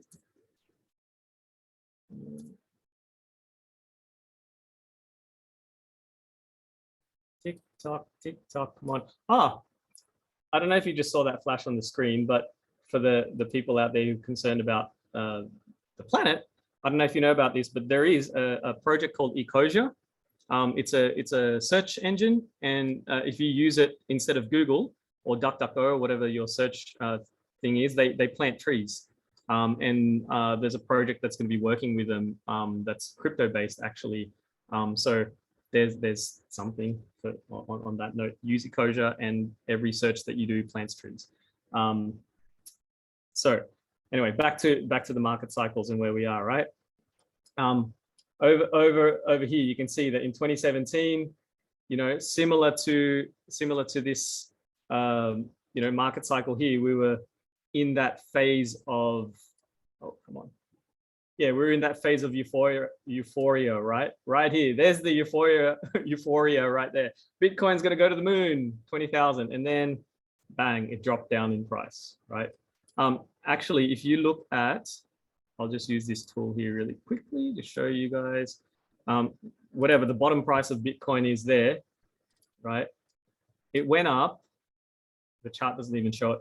It went up 325,697%, right? I don't know any share or bank or anything like that gives that kind of performance, right? In saying that, what scared people off was that it dropped down 84%. You can see, this number here, right? 83.68%. So in banking terms or traditional financial terms, people are like, oh wow, this thing's like terrible. What a bad investment, you're right, at this time. And in fact, what happened was that's the perfect time to have bought, right? And for anyone who was, you know, in the industry then or understood the market cycle, you know, we went through euphoria, complacency, denial, anger, you've got, you know, depression right here. And then anyone who bought at the top there would have been able to then, I mean, if they managed to hold on now, 1,842%. So that's the sort of gain they would have had. But you can see that exponentially, it's not as much as the initial sort of early adopters, right? And so oh, actually, sorry, this is where we are now, right? So you can sort of see that you know, this back here in 2017, when people were like, oh, you know, this is the top and we're going to the moon, whatever, and then things went down and they were depressed. We're kind of seeing the same thing here, where we're not exactly at the top yet. We've still got a fair way to go before what I believe to be what's called a blow off top, but I won't go into detail. But you can see a general trend, I guess, is what I'm saying, right? Going in that direction. So without diving into the reasons why and the details, I just wanted to, yeah, I guess give you guys a sense of where we are in the market and how you can figure that out from listening to the news, listening to people, you know, getting the sentiment in the market, but also looking at the charts, right? Which I'll go through in a second. So I'm going to skip through half these things because I'll be sending these to you anyway. So if there's some jargon that you hear me say or hear anyone say over the next two days, you'll find it in these glossaries, and I'll also give links on where to find that. I'm just conscious of time. How long have I been talking? You've got another 20 minutes to go. Okay. I'll skip through this really quickly because I think it's really important. Before going through what's in the market and going, you know, in terms of tools and stuff like that, it's really important for anyone getting into crypto to assess the risk and make sure that it's secure, right? So there's a couple of ways, like in terms of getting your wallets, right? You should really understand, you know, how to protect yourself in the market. And the first thing is knowing the difference between a hot wallet and a cold wallet. Essentially, a hot wallet means that you're connected to the internet and someone else can have access potentially to your funds or to your assets. And a cold wallet is something you keep offline. You'll also hear the terms custodial and non-custodial. So a custodial wallet is where you give custody of your assets over to an exchange or to a company or a firm. You're basically giving your assets over to the market. You're giving custody of them. And in order to protect yourself, you also want to have non-custodial assets, which means that you're keeping the custody yourself. And that's part of what this whole thing is with DeFi, right? There's decentralized finance protocols that are being created that they're similar to banks, right? In the way they function, they make money. That's what they're there to do. but the custody of your assets remains with you, right? You're holding onto your assets, but you're using what's called a smart contract to basically talk to these fancy financial contracts that DeFi projects are using, and you're leveraging that to basically either make money or share your art or speak anonymously across the internet. I mean, there's a whole bunch of things that you can do with these smart contracts, but it all comes down to protecting yourself first and foremost, right? There's more info about hot wallets there and cold wallets on the site, and also in Crypto Collective. You can go and get yourself these devices as well. There's some brands there. You can go through different layers of security, like you would have heard, never give your private keys, or not your keys, not your crypto, never give it out to anyone. You would have, for any of you at least who have set up wallets or MetaMask, you would have had 12 words that you have to write down.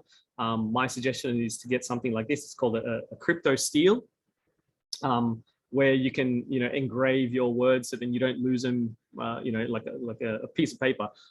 You have to treat your crypto like it's a bank vault, right? Or yourself as a bank. And so you protect some of your funds in a vault, and then the other stuff you play with like you would your normal wallet. And there's okay, so now where do I look in the market, right? So I'll go through some of these tools. Sorry, got to hide my tools. So when I do my my overall market scan, so the market tools, I can zoom in on this. First place I go to is either CoinMarketCap or CoinGecko. Recently, I've been finding CoinGecko is a lot more accurate in terms of what's available in the market. And you can look at so many different things like exchanges and DeFi and NFTs. Just have a play around. But essentially, if you want to know everything there is to know about, let's just go about some random coin, blah, blah, blah. Okay, this Celsius network, right? You can click on that and you can see all the data that's available. You see the price of the coin, you see the market cap, so how much money is in this particular project. Basically, how many coins are circulating. You can visit the website. You can check out the smart contract of this asset. You can look at the white paper. You can check their socials. There's a whole process that you actually go through to determine whether a project is good or not, worth investing in. But yeah, this tells you everything that you need to know about the market, right? And then you'll even see where you can buy these things and the exchanges that you can buy them on. And usually they'll have a description of what the thing is that you're actually like looking at, right? How does it work and whatever else. As you're going through these things, if you spot any missing sections, or like the social network isn't so active, the community is not active, those are kind of like red flags to let you know maybe you should move on to a different project, right? The other thing that I wanted to make note of is that crypto is largely based on events, right? It's not the same as the stock market per se. So another tool you can use is CoinMarketCal, which is basically a calendar that says, when certain things are happening, like over here, in 2 days time, the Taproot activation, right? That might not mean anything to you, but if you click on it, that's basically an upgrade to Bitcoin, the Bitcoin network being able to use smart contracts in the same way that Ethereum and all these other networks after Bitcoin have been taking advantage of, right? So basically Bitcoin's going to get a big upgrade on the 15th of November. And then you can look through, other coins releasing projects or dropping NFTs and things like that. There's a whole bunch of things here that you can use to basically stay informed of what's in the market. Then there's obviously Twitter as well, right? But I don't need to show you guys that. You know how Twitter works. In saying that, this is what's happening in the market overall. You can also use DeFi Pulse to zone in or be specific about what's happening in the DeFi space, so decentralized finance. So if you're like anti-banks, anti-CBDCs, anti-establishment, you can basically just whittle it down to whatever these projects are, and learn about them as well. Like if you look here, like Curve Finance, they've got $16.74 billion locked. So what that means is that there's $16.74 billion locked in whatever project they're working on, whatever products they have. And it's based on not a company running things, but it's decentralized, right? It's based on code, basically. And similar to CoinGecko, when you look at this information, when it loads, it'll tell you all about the project. You can see the pricing information. You can see social metrics and data and all that sort of thing. I don't know why this is slowing down now. Let me just refresh.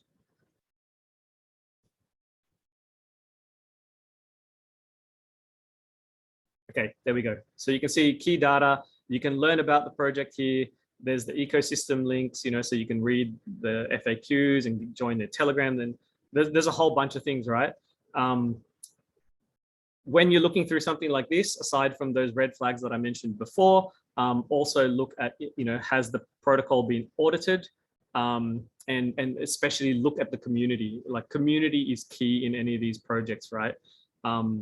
Without a strong community backing a project, then what hope is there for use of that project, right? What's the utility of it? And then, okay, wrapping this section up, you'd want to use a dashboard, right? So you have all this market information that you're pulling in, and then you use a dashboard like DBank, or Zerion is another tool, which I'll drop in links as well, which gives you an overview of what your coins are, where they are, which one's earning money, which one isn't, which basically just gives you an overview of your position in the market is what I'm trying to say.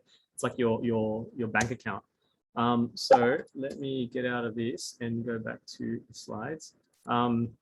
Everyone's still with me, or have I totally put people to sleep? No, that's good. It's a lot not catching. talking. Okay, so what you want to do is I'll skip this in terms of where you can buy it, right? But again, you guys can look at that slide. You can buy it through centralized or doxed places where you have to KYC, know your customer, or you can use some of these private ways of acquiring crypto.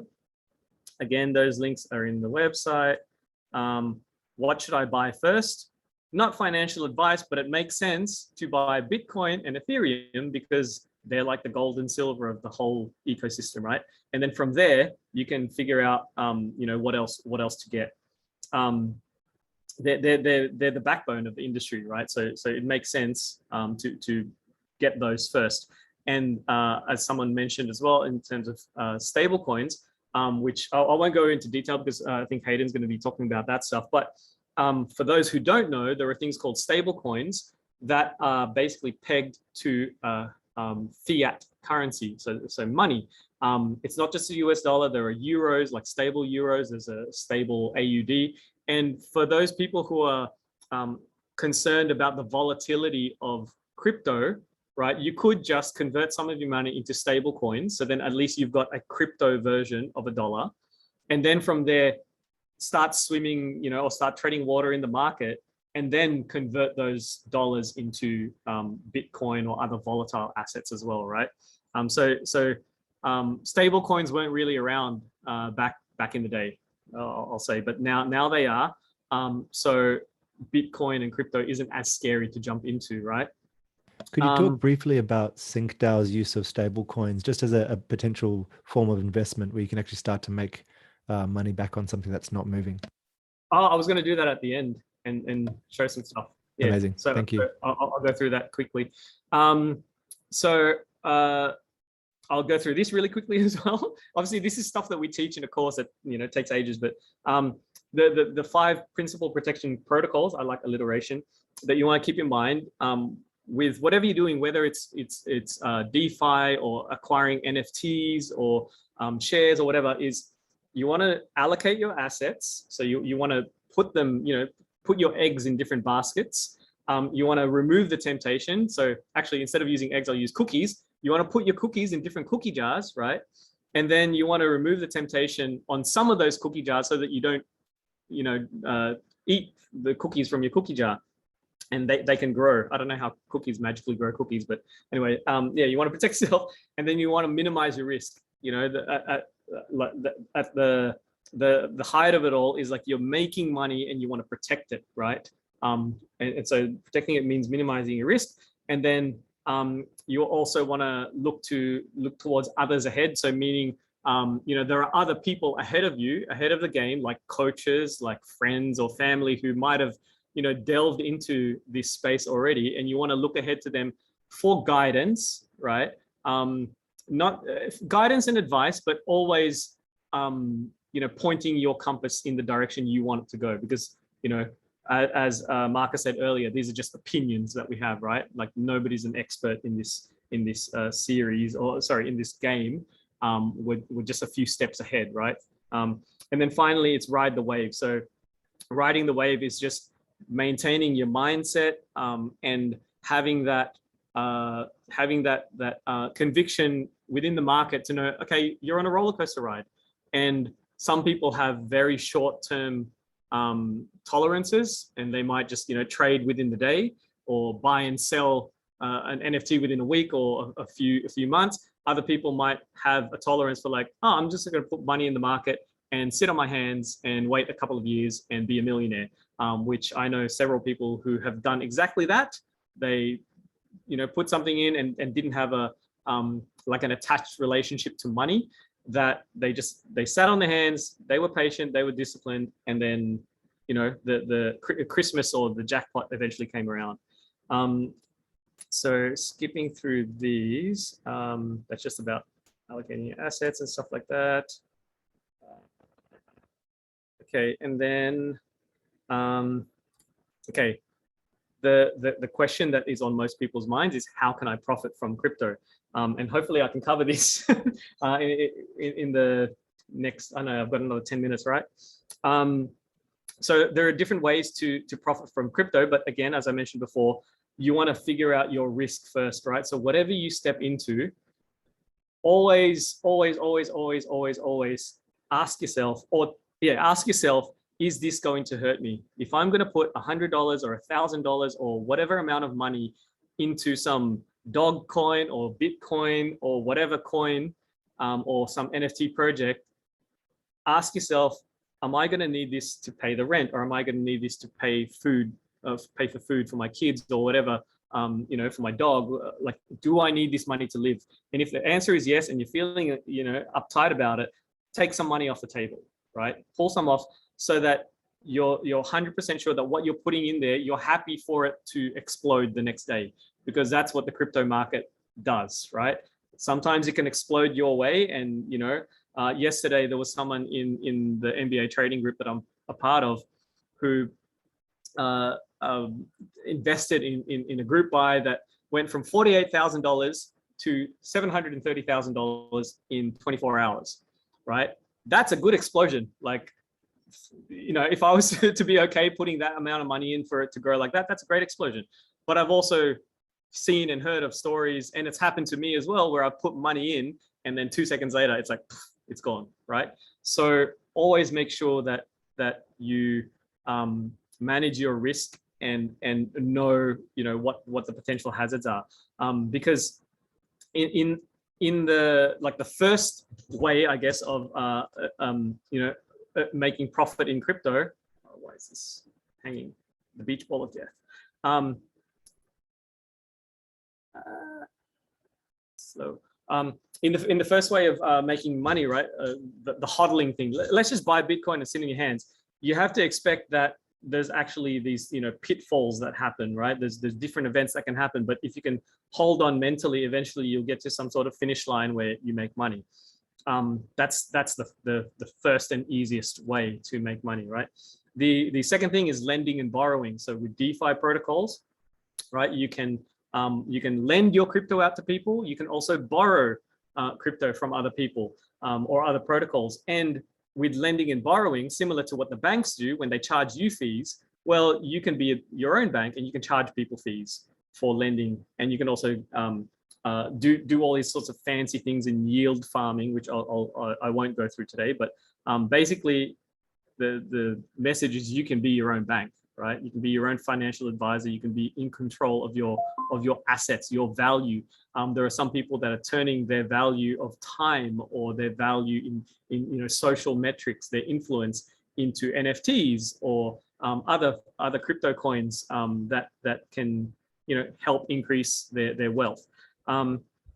Other things you can do are locking and staking. So you can support a project just by funding it and then locking your funds with them or staking your funds with them up to a certain point, like 30 days, 9 days, 3 years, 5 years, whatever the staking period is, to then receive interest in return, right? And some of these projects in NFTs as well, where like you're like being part of a club by locking or staking your NFTs or your tokens with that particular project. I mentioned before, the difference between proof of work and proof of stake, where essentially, one is this, labor intensive, energy intensive kind of model, which Bitcoin started with. But now there are other things where, the proof of stake is basically, well, if you look at something like Ethereum, there's however many million people in the world already have these large bags. So there's no need to prove that the system works, right? So they've come up with a model that allows people to just trust that the system works and therefore not use so much computing power. That's in a nutshell what it is. There are other models like proof of space, where like a project like a Chia, you grow Chia or you farm Chia, which are tokens. But basically what they use is a proof of space model where they're just getting people's spare hard drive space for storage on the internet or storage on the blockchain, which again becomes less processor intensive. Okay, another way you can earn money is through investing. Obviously investing in products and startups and things like that. Similar to locking and staking, but investing usually means that you're part of like you could be a shareholder if it's a security token, or if you're part of a DAO, that you have the power to vote on what those protocols do, what these DeFi projects do. If you're part of a club in an NFT, some NFT clubs have, if you're a member of this NFT club, then you have certain privilege and you can vote on certain things. And then there's trading, which is, part of my wheelhouse as well. Trading is what got me through all of last year, pretty much. So, I mean, I've been trading since 2013, but last year, because of COVID, that's when I went like full ham on it, because I'm literally on an island that got locked down, so there were no boats going in and out of the island. So I had to trade, like, because we didn't have customers, right, coming through. So for me personally, trading is the ultimate earning advantage, and it's useful to learn how to trade because it can help you with your NFTs as well, and because at the end of the day you're also trading your NFTs, right? It can help you with so many different things. I won't deep dive into that, but the basis of trading is just understanding candles, right? Red means it's going down, green means it's going up.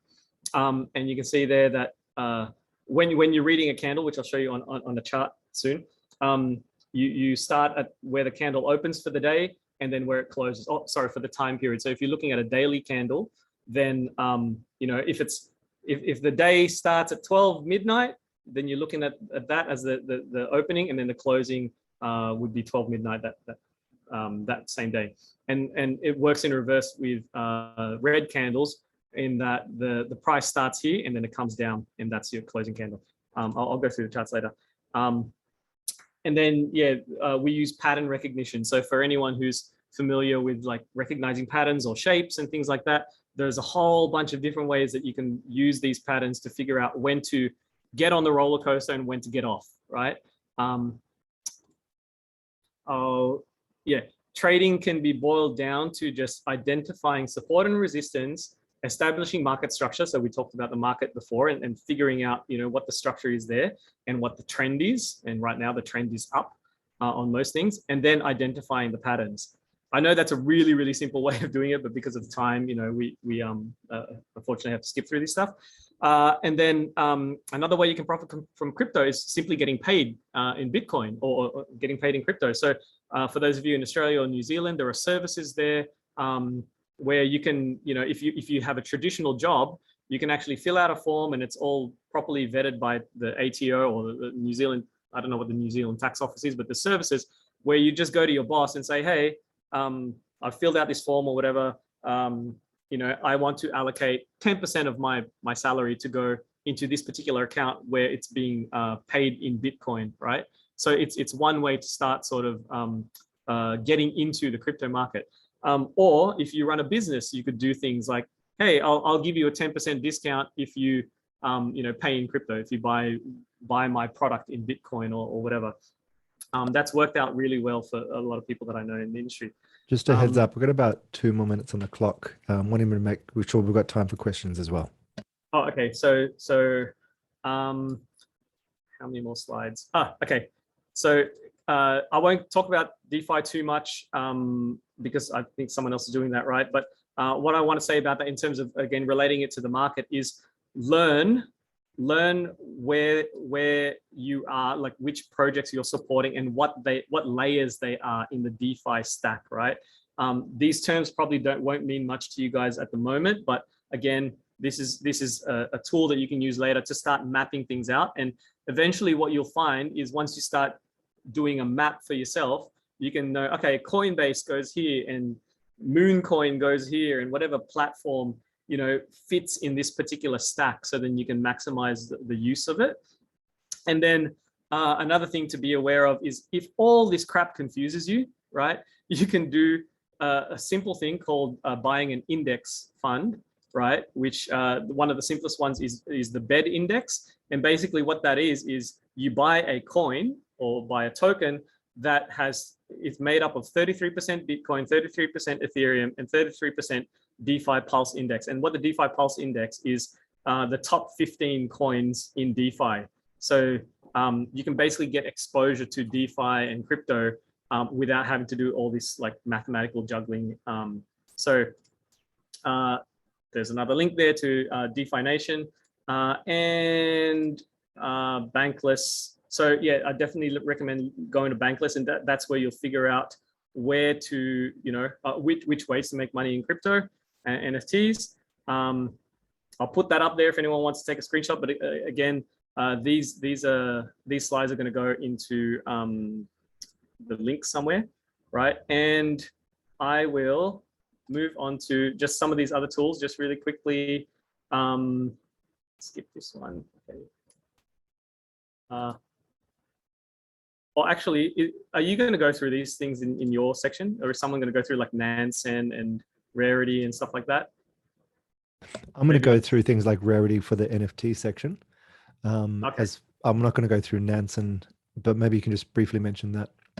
Briefly mention. Okay, so I'm a numbers guy, and I like looking at charts and where things are, like what's happening in the market. Nansen, for anyone super serious about NFTs and the value in trading NFTs, it's like it's a tool that you really should get if you're like fully serious. If you're serious on this call, then you probably already know about it. But it basically tracks all these smart contracts and can give you alerts as to when, like, a Bored Ape project type is put on the blockchain, or if a whale wallet, like someone who's got millions of dollars has invested in something. You can see when this particular thing happens, and then you can jump on the opportunity straight away. And then I mentioned before that with crypto, you've got the coin market calendar, and then with NFTs, you've got things like the NFT calendar, so that you can also stay ahead of what's going on in the market. And then we might pull it up there, brother, and just see if there's any questions in the section. Oh, we're going to do SyncDAO. We need time for SyncDAO. All right. Well, you've bullied me with your value here. Yeah, let's give SyncDAO a couple of minutes, and then anyone that has questions, please ask them in the chat. Yeah, 2 minutes with this one. Basically, I'm part of a project called SyncDAO, and we're releasing an app on the 25th of November. We're launching an IDO. I don't know if the app's going to be ready by then, but we're launching an IDO, which basically means that you can, I think we're going to do a beta test of this particular app. And what it is that I built this website, and you can read all about it. But basically, the way it works is that you can deposit stable coins, right? So you're not exposed to the volatility of crypto. But it goes into what's called a perpetual vault that invests those things in stable coins and crypto in the DeFi space, and that whatever returns come out of there, you'll see over here in the auto compounder section of this diagram, basically a portion of it gets put back into your vault so that you have this like compounding interest, and then a portion gets paid back to you, so then you can have this cash flow.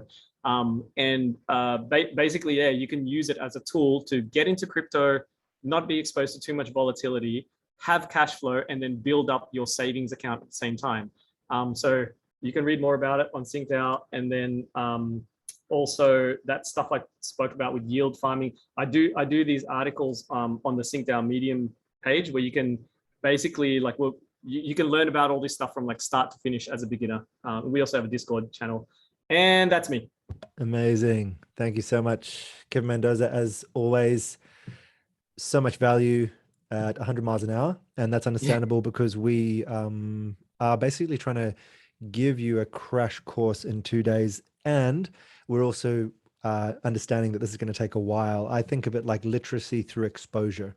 And that's the reason that I'm now fronting the Crypto Collective Twitch stream every single day. So check that out on twitch.tv/Crypto Collective, because you're going to have to come back to these things, and you're going to just have to have it lap like the waves at the shore until it finally comes into focus. I'm also going to assist very briefly with I'm intentionally talking slow right now because, like Kevin, I get really excited. But what I want to do is just cover a couple of basics, which maybe is a recap of what Kevin just said, define a few terms he used, and also coming back to the things that Marcus was addressing. So when I look at the crypto market, I like to ask simple questions of like, what is this organism? If you're buying a coin, like what are you actually buying? We've talked about what is money and the fact that, you know, it's crypto is deflationary rather than inflationary. But let's get right back to basics. What is the whole Web3 about? My explanation would be that we are recreating all of the systems that society currently runs on, like our finance system, our communication system, our art creation system, our membership system, all these kind of things. But we're allowing everyone to run the systems rather than having these huge multi-trillion-dollar companies have all of the control. So when you're buying cryptocurrencies, you're buying a number of different things. You're not sort of just buying stocks in a company. You're buying utility tokens. You're buying a currency that is actually running a machine or a system of some kind. And that is a huge part of the education. And it's one of the things when choosing what to invest in, don't just go by what's going up. Go by an understanding of this entire machination of Web 3.0. When you look at the huge distinction between, and as Kevin was talking about, you know, Bitcoin is catching up with smart contracts. But what is the huge difference when you look at something like Bitcoin, which is a great store of value, to something like Ethereum, which is in essence a Turing complete machine? What does that mean? Alan Turing was a mathematician who helped us create computers. And if a computer can do a function that can take an information and play a role, like in an application, it can function like an operating system. And so Vitalik Buterin, and of course the whole team that helped code it, including Gavin Wood, who was instrumental in creating the Solidity language on which these smart contracts are coded, made it possible for these autonomous contracts, meaning it's smart because it can actually do a function. And not only that, other applications can be built on top of it. So you think of something like Windows operating system, or you think of iOS from Apple.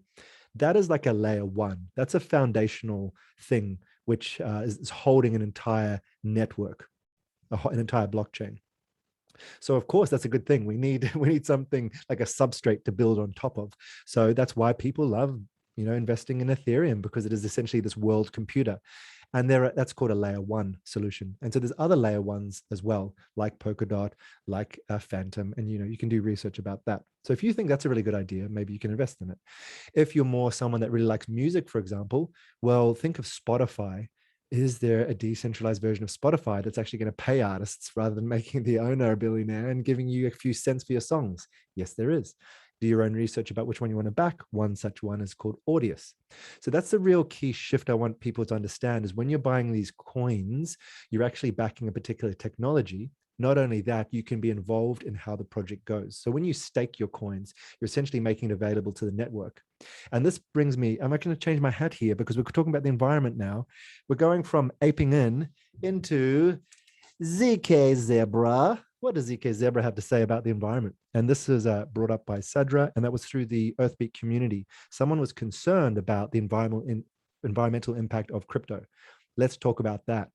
Let's talk about it so slowly that it really lands past all the fear and the activism, because I know we've got a lot to do with our planet, but let's come back to the truth of the function of Bitcoin, Ethereum, and these other technologies. What is it that hurts the environment? It's all the use of the electricity. Why do we use so much electricity? Well, that's in Bitcoin, which is run on a consensus model called proof of work. The way that proof of work functions is that every time there's a transaction, if I want to send some money or Bitcoin to someone else, someone has to bear witness that that did indeed go there, and they sign it off, and then it gets added to the blockchain. So a block is a piece of data, a bit of information, a stack, this record. It's like an open Excel spreadsheet that everyone can look at. And we need someone to confirm it. And they're paid to confirm it. That's how this whole thing functions. Proof of work in particular is environmentally damaging because it requires a lot of computational power, because it's all about solving a very complex mathematical equation. And also you need to be able to do it really quickly.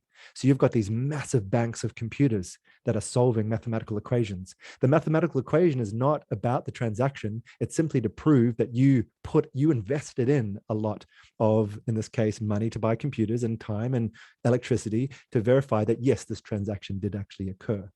But the electricity is not inherent in the validation. It's just one particular mechanism of validation that Bitcoin uses and Ethereum uses, and it's moving away from that. But my big question here is, where else have you seen a big bank of computers like that? Is there anything outside of crypto that uses a lot of computational power? And I feel like some sarcasm coming in, so I'm going to pull my fangs back. Yes, you've seen it in Google. Yes, you've seen it in Amazon. Yes, you've seen it, I'm sure, in Facebook. So let's be really astute when these alarm signals come up, when crypto is targeted for using so much electricity because it uses a lot of computers, when we obviously see the hypocrisy where the finger's not pointed at Google or Facebook or any of these other people who use, I can't even imagine the number of computer banks and factories, giga factories that they use. But let's come to the solution, not the problem. The solution is very simple, that we don't have to do that anymore. And we are not doing that anymore. Now, whether Bitcoin does or not, that's up to it. And it can function in a very different way. My personal opinion, as one of many billions, is that sure, there's the Lightning Network and there's different smart contracts being applied, but I don't think it has to do everything. Bitcoin is digital gold. It can be a great store of value. I'm not going to go down the road and spend $1 billion of gold to buy an ice cream. And, there are countries which are using it for that. So that's a whole other debate. But it's not about one to rule them all. They can all have their own genius and section. So Ethereum, which is the layer 1 operating system, is currently shifting across to proof of stake. What is that? That means rather than having to use all this high level computational power, I can simply stake my coins. And the amount of coins that I stake will be proof that I'm investing. This is so it's not hackable. So we can't have a lot of people manipulating the network. You've got to be invested. You've got to have a lot of skin in the game. That's all we want, is that it's validated by people who are held accountable by the amount of effort and work they are putting in to validate the system. So proof of stake is another one. AKA, I stake a lot of coins, or it can be delegated stake, a bit like politics. Like I have a lot of people attribute their coins to my staking pool, so I've got a lot of weight, and then I will validate the transaction. There's also another one called proof of burn, which means I'm actually going to burn coins, going to send them to a wallet which can't be used, and that is very the opposite of intensive. It's light on the resources that are required. And through that process, I mint and I get the benefit of the native coin that I'm validating the network of. So I hope that's really clear. I really hope that's clear. There is environmental impact, as there is with all computers.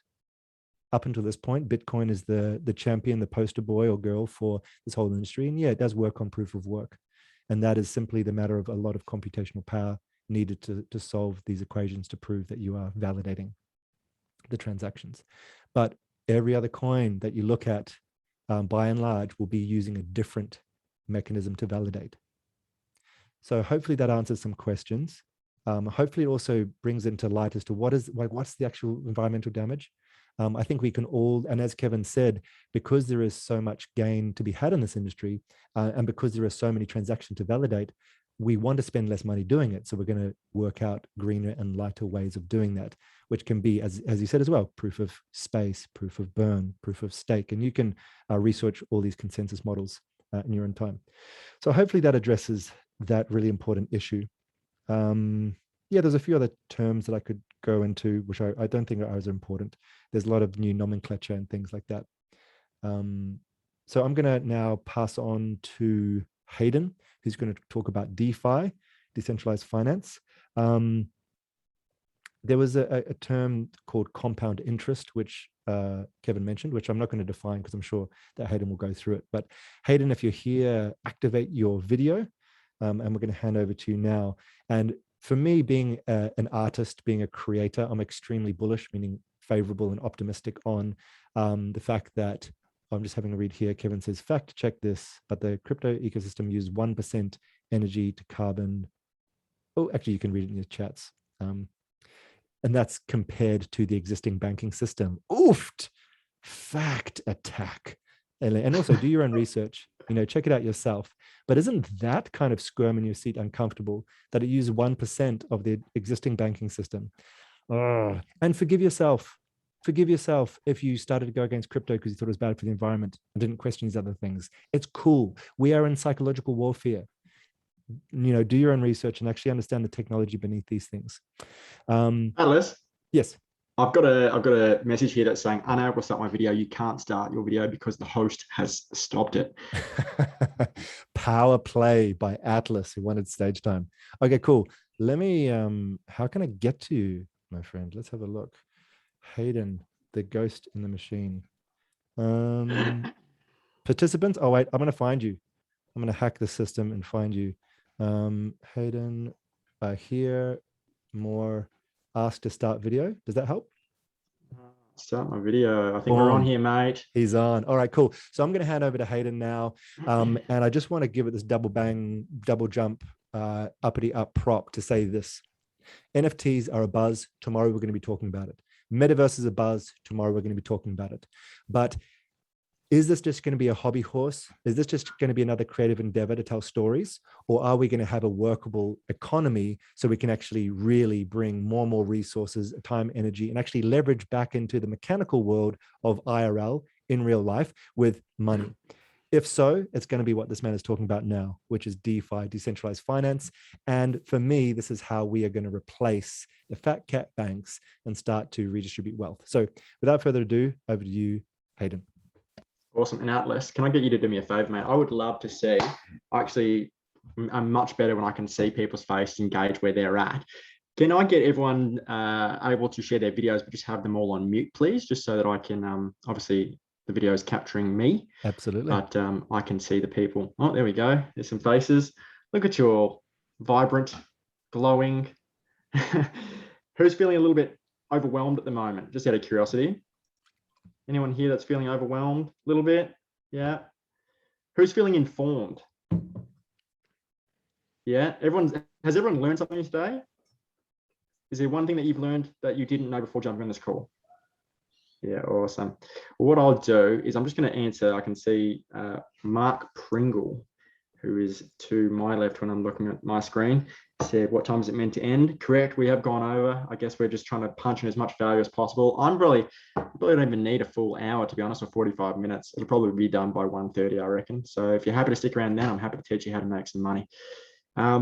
So look, what I'll do, I'll just piggyback as well, just a quick piggyback on the last thing that was said by Atlas about the electricity and all that sort of stuff.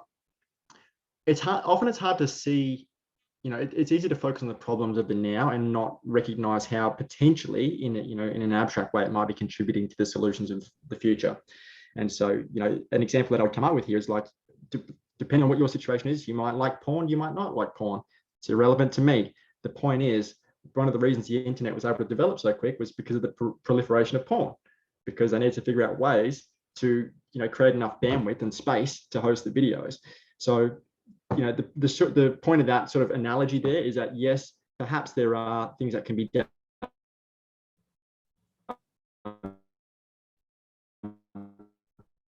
better, particularly when it comes, it's all part of the way of getting to a place where it is more eco-friendly. I know that I saw something about the volcanoes. Sure, there's going to be more geothermal mining. There's going to be more hydroelectricity. There's plenty of ways that this is going to pan out to be actually, quite eco-neutral. So that's my little 2 cents on that. Now, what I'll do here is I'll just say that most of the things that I have planned on talking about have been covered. I'm not sure how much has been absorbed and really, really retained at this point. But, the question is, what is DeFi? For me, when I say that question to you, like, is there anyone here that can emphatically say, like, yes, I know what it is, or is it kind of like, I don't know? Yeah, sort of, kind of. So all DeFi is, and we keep saying the words, there are lots of buzzwords: decentralized, decentralized, decentralized. It just means getting to a place where we're not just relying on, 1 or 2 or 3 points of failure. You're distributing across nodes of networks of nodes, sorry. And thus, it's actually more secure. Things are backed up. And in the context of decentralized finance, you're removing the intermediaries, you're removing the middleman, the banks, the brokerages, the exchanges. Traditional finance is, done well up to this point to help people create lots and lots of wealth, but also they have their finger, they have their thumb, sorry, on the majority of the population. Now, you want some examples of this? Look no further than who here is familiar with the GameStop event that happened. Was it early this year? I think it was early this year. Yeah, got a thumbs up there. No one else? I'll give you a quick, and this is why I think this is going to be a quick story as to why I think DeFi is not only important, but essential. There was something that was called the short squeeze of GameStop. Oh, well, not of GameStop, but it was a short squeeze early this year, started by a community called Wall Street Bets on Reddit. Now, this is like a couple of million people are on this group in Reddit. Someone, or a few people at least, had recognized that there's some collusion that happens at the higher echelons of traditional finance. And so we're talking about the big hedge fund managers who are managing, billions and billions and billions of dollars, basically working together to make profits in a conspiratorial way. And so what happened is they put what's called a short on a stock called GameStop. Now, think of GameStop as like, if you're from Australia, you'd know EB Games. EB Games is just a store where you can go and buy, video games. GameStop is a similar sort of thing over in the States. And basically, they were looking at it going, cool, this is the blockbuster of now. And when I say that, what I mean is, how many blockbuster locations do you see these days? You don't see very many, do you? You used to see heaps. But why don't you see them? Because no one's renting DVDs anymore. No one's going down to the video shop to get a VHS. Everything's moved online. We've got streaming, we've got Netflix. The same sort of thing is kind of happening to a degree in the gaming industry too. A lot of the games that can be just played online. And so, of course, these investors are looking at the stock of GameStop and saying, well, you know what? We think this stock is on its way out. We're going to short it and bet that it's going to go, lower. And what happens is when you're shorting a stock, essentially you're making money on the stock going down rather than making money on the stock going up. It's a bit more complex than that, but to make it really simple, that's kind of the idea behind it. Now, what happened, back to Wall Street Bets, is they recognized that there was some collusion going on with these fund managers. And they said, you know what? We're going to bring some power back to the people, right? We're going to buy that stock that they're shorting, which will drive the price of the stock up. And the big wigs at the top will lose money as the price of the stock goes up. That's how shorting works. If the stock goes up in price and you've shorted it, you lose money. The crazy thing about it is there's no cap to how much you can lose because the numbers can keep going up forever, infinitely. Whereas if you're holding, say, one Bitcoin at 63,000 or whatever it is at the moment, if it went to zero, well, it can only go to zero. It can't go to infinity. And so what happened is there was a big, a big organization underground, grassroots level, where everyone bought this stock, the price went up, and it cost the big wigs at the top, literally tens and tens of billions of dollars. I think the total amount was like over 60, 70 billion. And so what happened is, this is all through an app, a trading app called Robinhood. Has everyone here heard of Robinhood before? Cool. Okay, some of you have. Basically, it's just a very user-friendly app for people to trade, buy and sell shares. Robinhood was the app that people were buying GameStop on. And so what happened is Citadel, which is a big fund manager who has ties with Robinhood, they were losing money. They were one of the entities or the groups that had shorted this stock. And so what happened is, of course, they're losing a lot of money. They're responsible for bringing Robinhood money, because Robinhood send them customers, and in return they send, they pay Robinhood a paycheck. And so they interfered with the market. They basically said, we want you to shut this down. We want you to stop the trades. So when the people were getting the upper hand, and when I say the people, I mean like the little people are getting the upper hand in the market, the big guys step in and basically shake the hands of the other people behind closed doors and say, we need to make this stop. And so what that showed is that,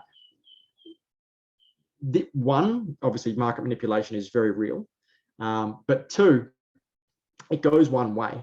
The way it seems to go is that the little guy can always lose money and no one bats an eyelid. But as soon as the big institutions start losing money, they start screaming for help. And of course, that was the interference of what happened to help them out. That is a story just to say how traditional finance or centralization can be an issue, right? Enter DeFi. DeFi is the removal of the intermediary. So rather than having the people making the decisions, we've got smart contracts making decisions. Of course, we've heard the term smart contracts a few times today, invented by Vitalik Buterin and his team at Ethereum. And I love Ethereum. It's my first investment I ever made. But the times are changing, and there's other players coming up in the world of DeFi, in saying that Ethereum still has, 70% market share of all total value locked, or TVL is a term which you'll come across if you're getting into DeFi. Has about 70% share of total value locked in the DeFi space. Now,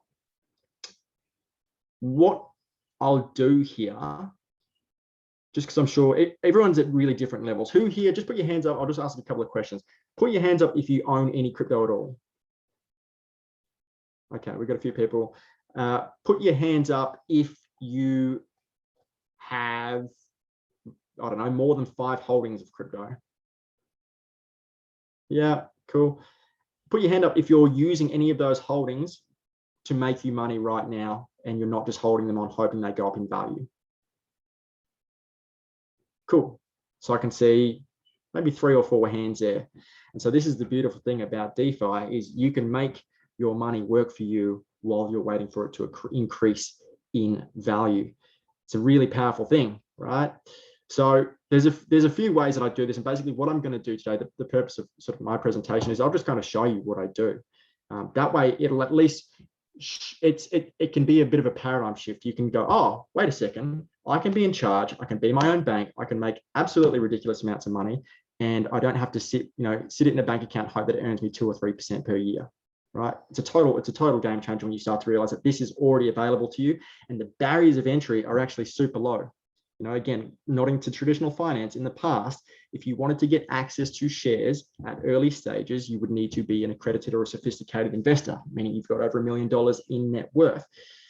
What DeFi does is it allows people, the everyday people, to get on board and start making money and making their own decisions and being their own bosses and being sovereign without anyone telling them what they can or can't do. You don't have to go to a bank and say, hey, here's my last 6 months of pay, my pay slips. Can you please, sir, give me a loan?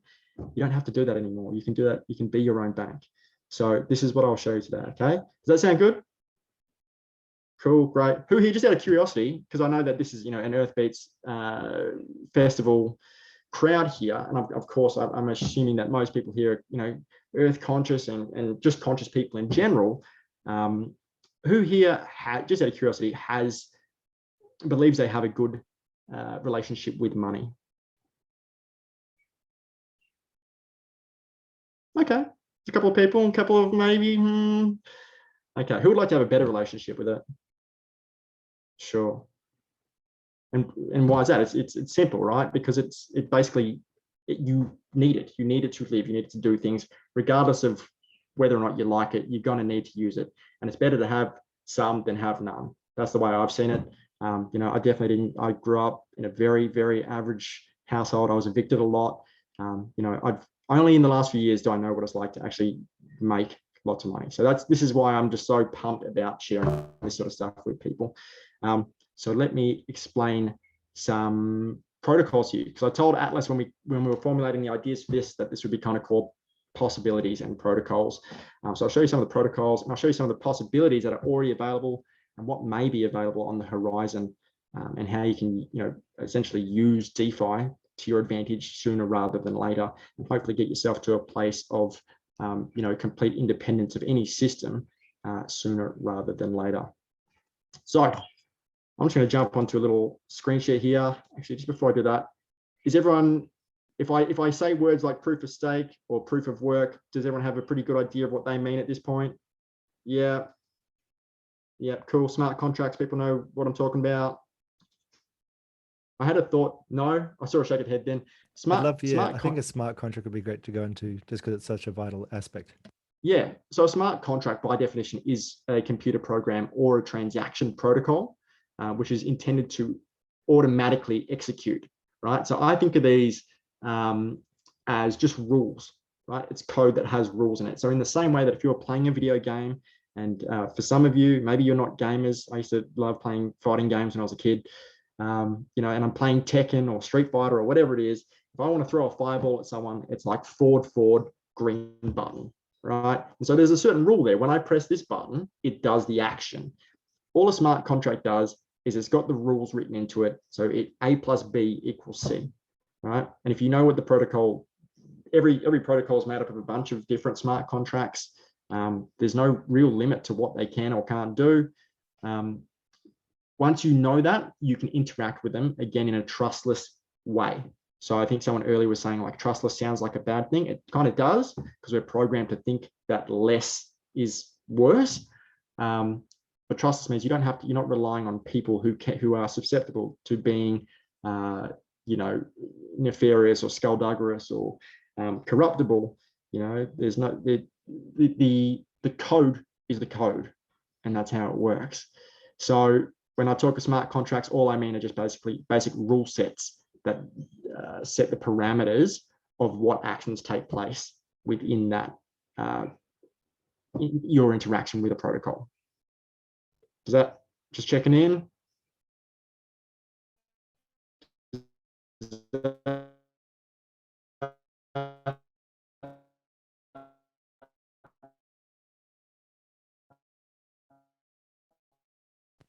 Checking out everyone's sense. Everyone's got a bit of a yes here. Cool. All right, we all good? Everyone can see your screen here. Awesome. So actually, one thing I will bring up here is Kevin was talking about DeFi Pulse before. DeFi Pulse is a great website to look at what's going on across all the protocols in DeFi. I like to use DeFi Llama. It's actually got a few different chains that you can check out in it. So I jump onto DeFi Llama. At the moment, you can see across all the DeFi protocols within crypto, you've got about 268 billion worth of total locked value. Now, just for context of how quickly this whole space is growing, you know, less than 2 years ago, this was under 1 billion. So the whole space is 268x'd within 2 years here, which is pretty awesome. And it sounds like big numbers, right? Sounds like big numbers, but back to what Marcus was saying earlier, when we're talking about big money, we're talking about trillions and trillions of dollars. And again, if you measure the trillions in seconds, I think he said something like 1 trillion seconds is over 30,000 years. Now I could be wrong. I might have misheard that, but that's a lot, right? We're talking about heaps of money. 268 billion it's barely 1/4 of 1 trillion. Now for perspective, you know, the value of gold at the moment, the current global market cap of gold is about $11 trillion. That's just for gold. silver's somewhere around 2 trillion. The housing markets globally are hundreds and hundreds of trillions. Derivatives markets are, into the quadrillions even. So we're talking like immense amounts of money. And so when people are looking at charts and they're looking at where we're currently at in the market cycle, and they're saying, this could all go to zero, it's like we're past that point now. We're well past that point. This is here to stay. For better or worse, this is what's happening. And it's still in its infancy. It really is. I honestly think when I look at where we're at the moment, it is, if you can wrap your head around this stuff now, you will do as well as people who understood cost per clicks and advertising and SEO and things of that nature in the early 2000s. If you're a real visionary, if you were like a Bezos in the mid 90s, and you could see that in the future people will be buying things online, regardless of how crazy people thought you were. It's like, well, who came out on top there? Of course, we've got one of the richest people on the planet because he owns the e-com space. I think the same thing is very possible at this point here. DeFi is 2 years old. It's 2 years old. Crypto, we're talking 11 years here. 11? Yeah, 12 years. And so this stuff is still in its infancy. Sure, the market's going to go up, it's going to go down. It's not going to be a straight line to success. Kevin showed that little graph before. Hodling is not an easy task. It can be super emotional. And so when you're going on this ride, if you haven't invested yet, just know that in advance. Risk mitigation is really important. And obviously, do your own research. Don't invest more than you can afford to lose. My strategy is not going to be the strategy for everyone else. We're all in different positions financially. We're all in different positions socially. You might have a family. I don't have dependents. I don't have any, I don't have things to really worry about in that regard. So I can afford to be a little more risky with my plays. So what I'll do, again, just prefacing all this by saying, not financial advice. This is what I do. Welcome to the show. Okay. So I'm actually really into, I'll show you the chain. If we jump into DeFi Llama and we look at the top chains in the DeFi space, here we go, it's trying to load. There we go. Bum, bum, bum.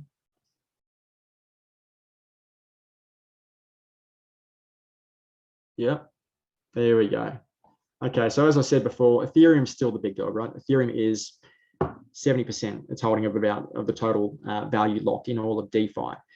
It has about 288 protocols that are running, that are DeFi protocols built upon it. So when I'm talking about protocols, I'm talking about layer 2 solutions. Ethereum is a layer 1 solution. It's a base layer protocol. The decentralized apps, the protocols that are built on it, they're called layer 2s. They have 288 of them. Now, of course, Ethereum's had a bit of a head start. It's been around for at least six years at this point. That'd be right. But if you use Ethereum, right, and again, I love it. Don't get me wrong; it's my first love. But if you use Ethereum these days, you'll know very well firsthand the pain of gas fees. Gas fees are essentially the charges you pay to push transactions through, or to have transactions put through. And so, I love buying NFTs. I'm very much in the NFT space too. And sometimes I bought an NFT the other day, which was probably $300 for the NFT, but it cost me probably nearly 800 in total, or maybe more, maybe 800 to 900 just to get the thing finalized, because the gas fees were high. Now, of course, there's ways around that by monitoring. Actually, I'll just show you real quick too. You can do like gas trackers. So if you haven't used one before, you can jump on etherscan.io/gas tracker. Etherscan is just a blockchain explorer, and it'll show you, here are the prices here, currently sitting at 123 Gwei, which is essentially just a unit of Ethereum, kind of in the same way. Think of it in the same way that we're talking about Satoshis before, or sats for Bitcoin. And so these fluctuate at all times. You can go into the historical prices and you'll see that, in the last few minutes, it's altered between, 120 to 133 here, 111 down here.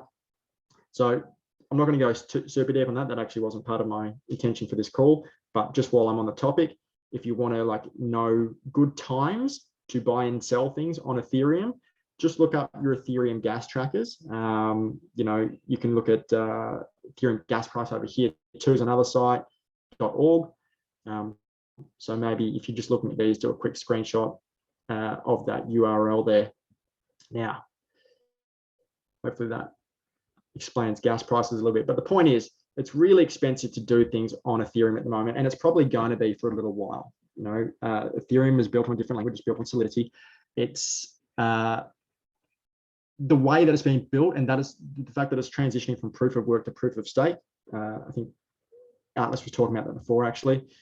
You know, that's not finalized yet. They're looking at doing that hopefully by February, I think, is the due date. Whether or not that happens, we'll see, and whether or not that actually decreases gas fees as much as they hope, you know, that's yet to be seen too. But in the meantime, there are blockchains already available that are really suitable for DeFi, and these are chains like Terra, these are chains like AVAX or Avalanche, and these are chains like Solana, and you can see these actually right here.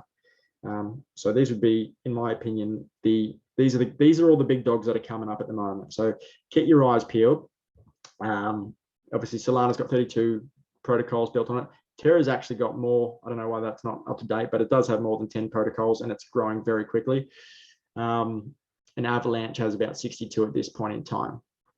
Now, the reason these are coming up is there's a few things to consider when you're looking at the success of a layer one solution or you know, base layer protocol, the blockchain. It's like, well, the main hurdles have been trying to overcome the last couple of years. Scalability. So, you know, how can we scale it out? How can we grow it without causing too much latency in the network and congestion in the networks? How can we achieve, you know, faster throughput or better throughput? The amount of transactions you can have being processed at any time. How can we make it more interoperable? You'll hear words like interoperability thrown around a lot. And so these things are really important, particularly for DeFi, because it starts opening up avenues to use assets that you're holding. And I'll show you this stuff in a minute, you know, to use, for example, an Ethereum asset, which is on an Ethereum blockchain. So you have an ERC20 token on an Ethereum blockchain, which you are able to take over on a bridge and use it on a separate blockchain. That this didn't exist a few years ago. You couldn't do this a few years ago. This is all relatively new. And so what excites me is the interoperability part and obviously the scalability part. Now, being able to do all this with low fees too is the bonus. So for me personally, I'm actually like a massive Terra bull. Again, not financial advice. I'm doing me. You do you, make your own decisions in life. But I am uber bullish on that ecosystem, mostly because it hasn't positioned itself to be an Ethereum competitor, even though it provides similar solutions. The whole thing around Terra is it's built around a decentralized algorithmic stablecoin. So in the way that Marcus said earlier, he was saying that, you know, a problem with traditional stablecoins like your USDT, which is Tether, or your USDC, which is the stablecoin of Coinbase. The problem with these is that they are backed by, or they're pegged to the US dollar. And so, you know, if you have concerns that the US dollar is going to go to shit, well, then it's like, well, why do I want to have an asset that's pegged to that, right? So that's one consideration there.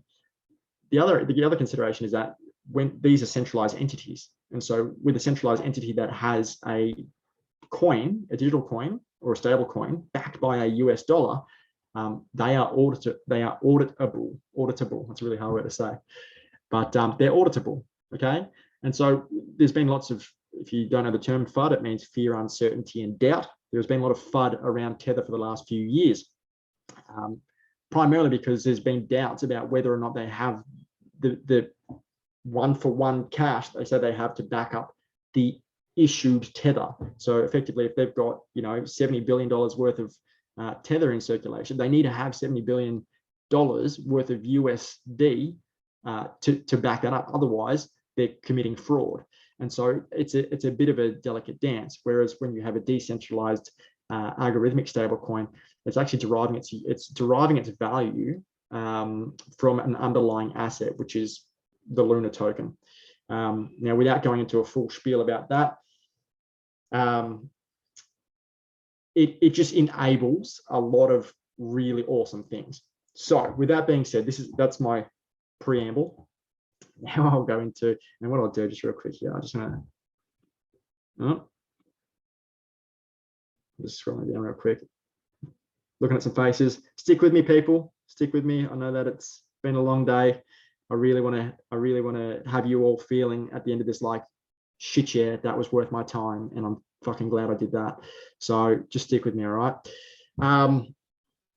Okay, so one of the main protocols that I use on Terra is called Anchor. Now, Anchor protocol at the moment currently has, we talked about TVL before, total value locked. This is the value that's been essentially liquid, it's liquid staking, right? This has been staked with this protocol, Anchor. What Anchor has figured out, and again, you don't need to know necessarily the underlying mechanisms of how it works, in the same way that, you don't need to know the exact way that your email gets from you to somebody else. You just need to know that it works, right? You don't need to know TCP/IP, essentially the internet protocol. You don't need to understand how that works. You just need to know that when I type in www.google.com, Google's going to show up, right? So, and I'm just saying that so that I can keep this as simple as possible. What they've figured out how to do with Anchor is provide a 20% stable yield, right? So, and by stable, I mean, it has a buffer room of 2%. So it'll go down to 18 if it needs to, but it'll ultimately stay pretty close to 20%. So if I go into, give us 2 secs here. Where is it?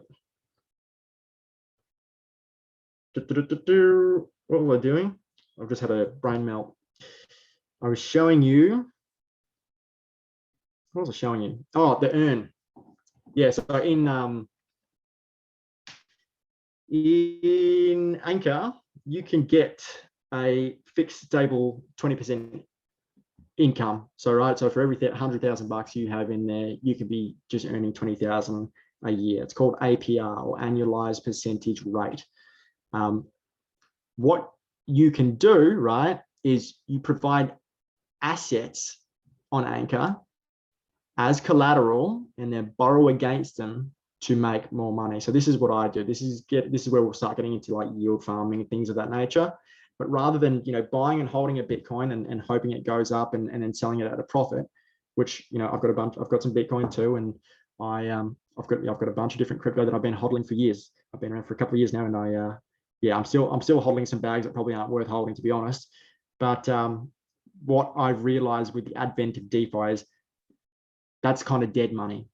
If you can just find another asset and then put that to work, all of a sudden the opportunities start really getting epic. So, for example, Luna is the token that helps underpin the stablecoin UST of Terra. That's the algorithmic stablecoin that I was talking about before. Current market value of Luna is $49.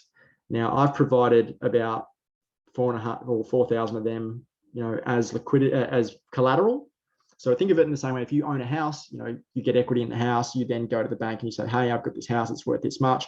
Can I have a loan?" It gets valued. They go, "Yep, cool. We can see there's value there. Here's your loan." You can do that without the intermediary here. So I have my Apex asset, which is the Luna. That value for that one is about 204 grand. I can also use, I was talking about interoperability before too. I can do cross-chain collateralization. So I've got Ethereum, and I can also put Ethereum over here, which is originally from a different chain, and also use that as collateral. And then what happens if I want to borrow something? I come over here. Right now, I'm pretty heavily leveraged because I'm doing a bit of a play at the moment. Which obviously I'd say, if you're looking at this and you're going, I want to borrow 100 grand and do things as well, you got to earn your stripes. I'm leveraged to a point when it's still comfortable for me, and I can still juggle things around and all that.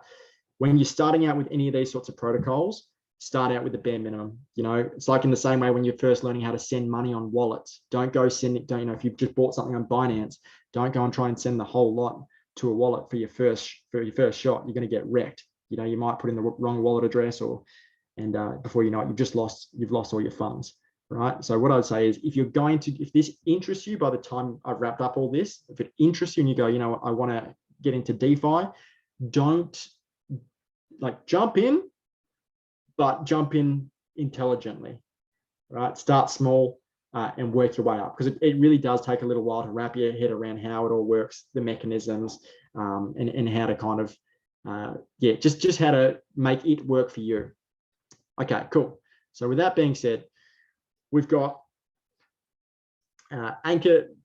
There are 4 things that make this protocol here work, right? We've got 4 types of people. You've got lenders, okay, so, or depositors. So these are people who deposit into the earn function. This is the stable 20% function here.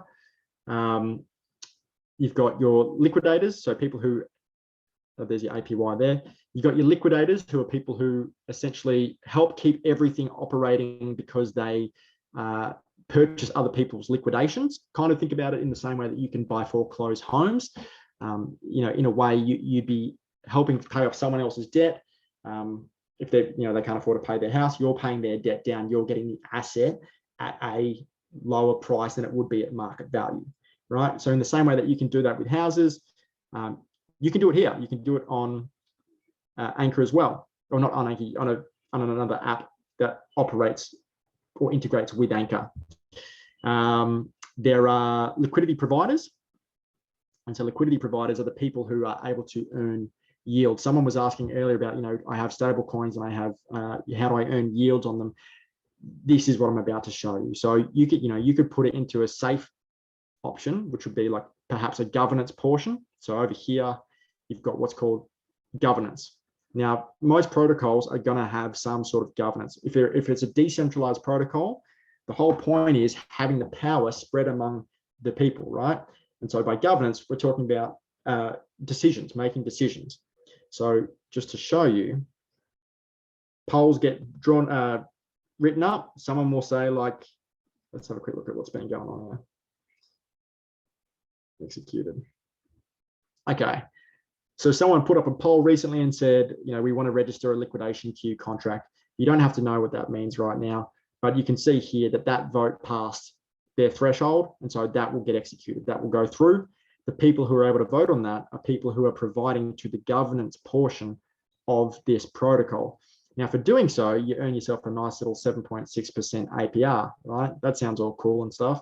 7.6 it's not bad.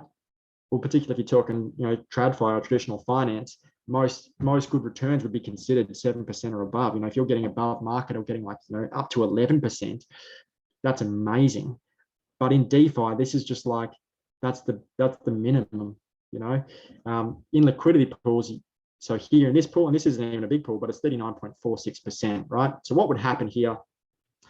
As I said, you've got your depositors, your borrowers, your liquidators, and you've got your liquidity pool providers.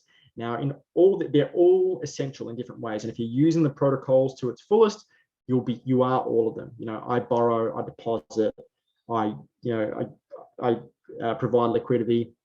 And you end up doing all of them. But for doing so, you're rewarded, right? So I'm pairing up a stable coin, which is UST. So this, where I'm rubbing my mouse over here, that's the symbol for UST. And this one here is Anchor. And what I'm doing is I'm pairing an equal portion of both of those tokens into a pool.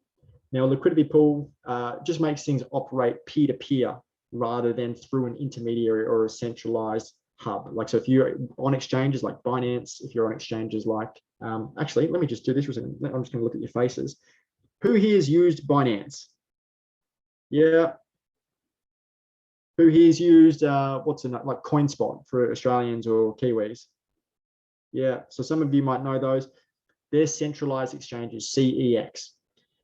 A DEX, a decentralized exchange, or an automated market maker is something you might have heard of, like Uniswap. Has anyone here used a Uniswap before? No? Okay, well, these are all words, like, they might sound foreign and weird. They'll eventually make sense to you as you go down this rabbit hole. But the DEXs are basically able to be a thing because people are provided to a pool. So it's essentially peer-to-peer, but done like as a massive collective rather than one-to-one.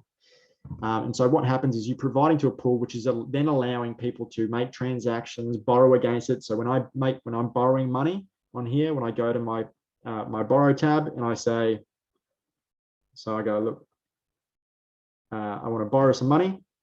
And let's say I just want to max out my LTV at the moment, my loan to value ratio. If I want to right now, I can just borrow, you know, 6.5 grand there.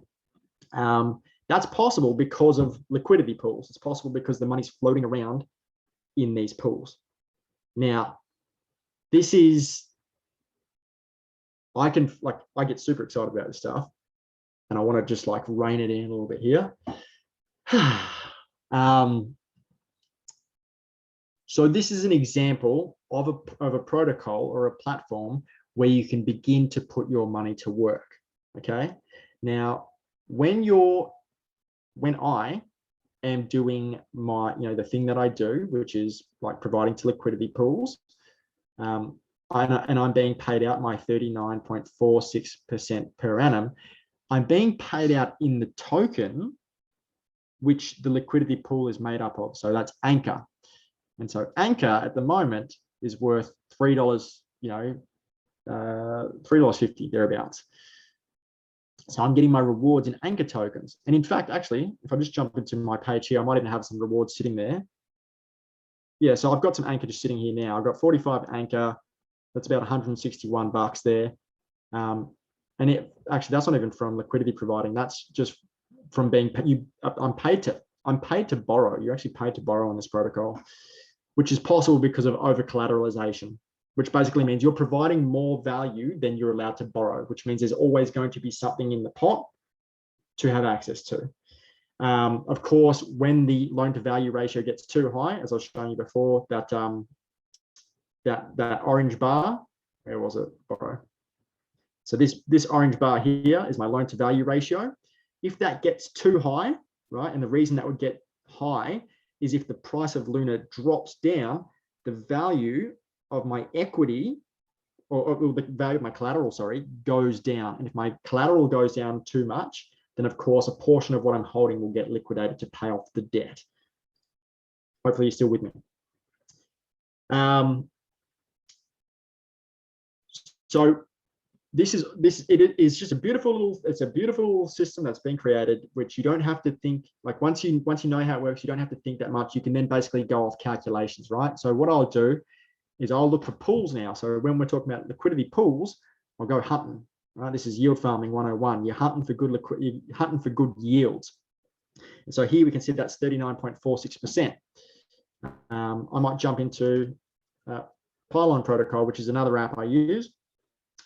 And on their farms, you know, the APR here is 86%, right? And just for like practicality purposes, just to make it really sort of visceral and tangible for you, there are some calculations you do. So a really simple thing, if I wanted to know how much I'm going to get in return, I take the APR. So you can even write this down as I'm talking about it if you want to. So the APR here is say 86%. And that's an annual percentage rate. So that's the rate I'd be getting over the course of the year. I'd want to know what it's working out to a day. So I get my daily rate by dividing it by the number of days in a year. So then I've got, it's a 0.23% daily rate of interest, okay? Then what I'd do is I'd times it by the amount that I've invested. So let's say I want to put 10 grand into that pool specifically. Wait a second, click that one again and go times 10 grand. I now know that I'm getting 23 bucks a day, that this is in US, from that pool. Now, it might not seem like much. It's like, well, you know, I can make more than that in an hour type of thing, but it adds up. Remember, this is the whole idea behind passive income. It's like you're earning it while you're doing nothing for it, right? So let's times that by 7. And this isn't even a massive pool, but you know, that's 164 bucks a week, times 52 weeks in a year. If I was to keep it in that pool, you know, it's an extra 8 grand US a year. So over 10 grand a year, Australian, New Zealand, wherever you're from. That's kind of what you're looking at as a possibility. Now, of course, you want to minimize your risk. So when you're yield farming, you don't want to be all in on one pool. You want to have multiple pools because, of course, if the value of the token in the pool goes down, your the value of the liquidity you provided also goes down, and your rewards goes down. So that it becomes a bit of a decision-making process as you're picking the pools to figure out, okay, cool, is this a token that's ideally going to trend sideways for a while, or is it going to be a gradual increase? Ideally, that's what you're looking for, either horizontal or a gradual increase. If the token's going to dump, then of course, or by dump I mean drop significantly in value, then what you provided to a liquidity pool is going to decrease as well. And in fact, I actually had that last week. I made some decisions where this pool here, just so that you can, I was earning lots. So a couple of weeks ago, this pool was making me about $500 a day, which was awesome. But the token itself, I'll just show you in a second. Big stake. So the token itself has gone down in value. So if you look at the VKR price here over the last couple of weeks, or even over the last month. Okay, there we go. Yeah, so you can see that token was around, say, $2.50 for a while. And then just in the last couple of weeks, it's just gone down to around sort of 70 cents there. And so at the time, a couple of weeks ago, when you start looking at the APRs, this APR at the moment for this pool, so this is a Valkyrie UST pool, is 379%, right? So a couple of weeks ago, the APR on that was around 800. And so when you start doing that same calculation I showed you before, you have something that's 800% divided by a year. That'll give you 2.19% per day. And then you times that by your investment amount. So let's just say it's 10 grand again, just for the sake of keeping things uniform. That's $219 US a day. And so the earning potential is amazing, but of course there's just factors to consider. Where you're at, how much you want to be earning, how much risk you're willing to take. Yeah, there's lots of things to consider. And so that's my kind of introduction into yield farming.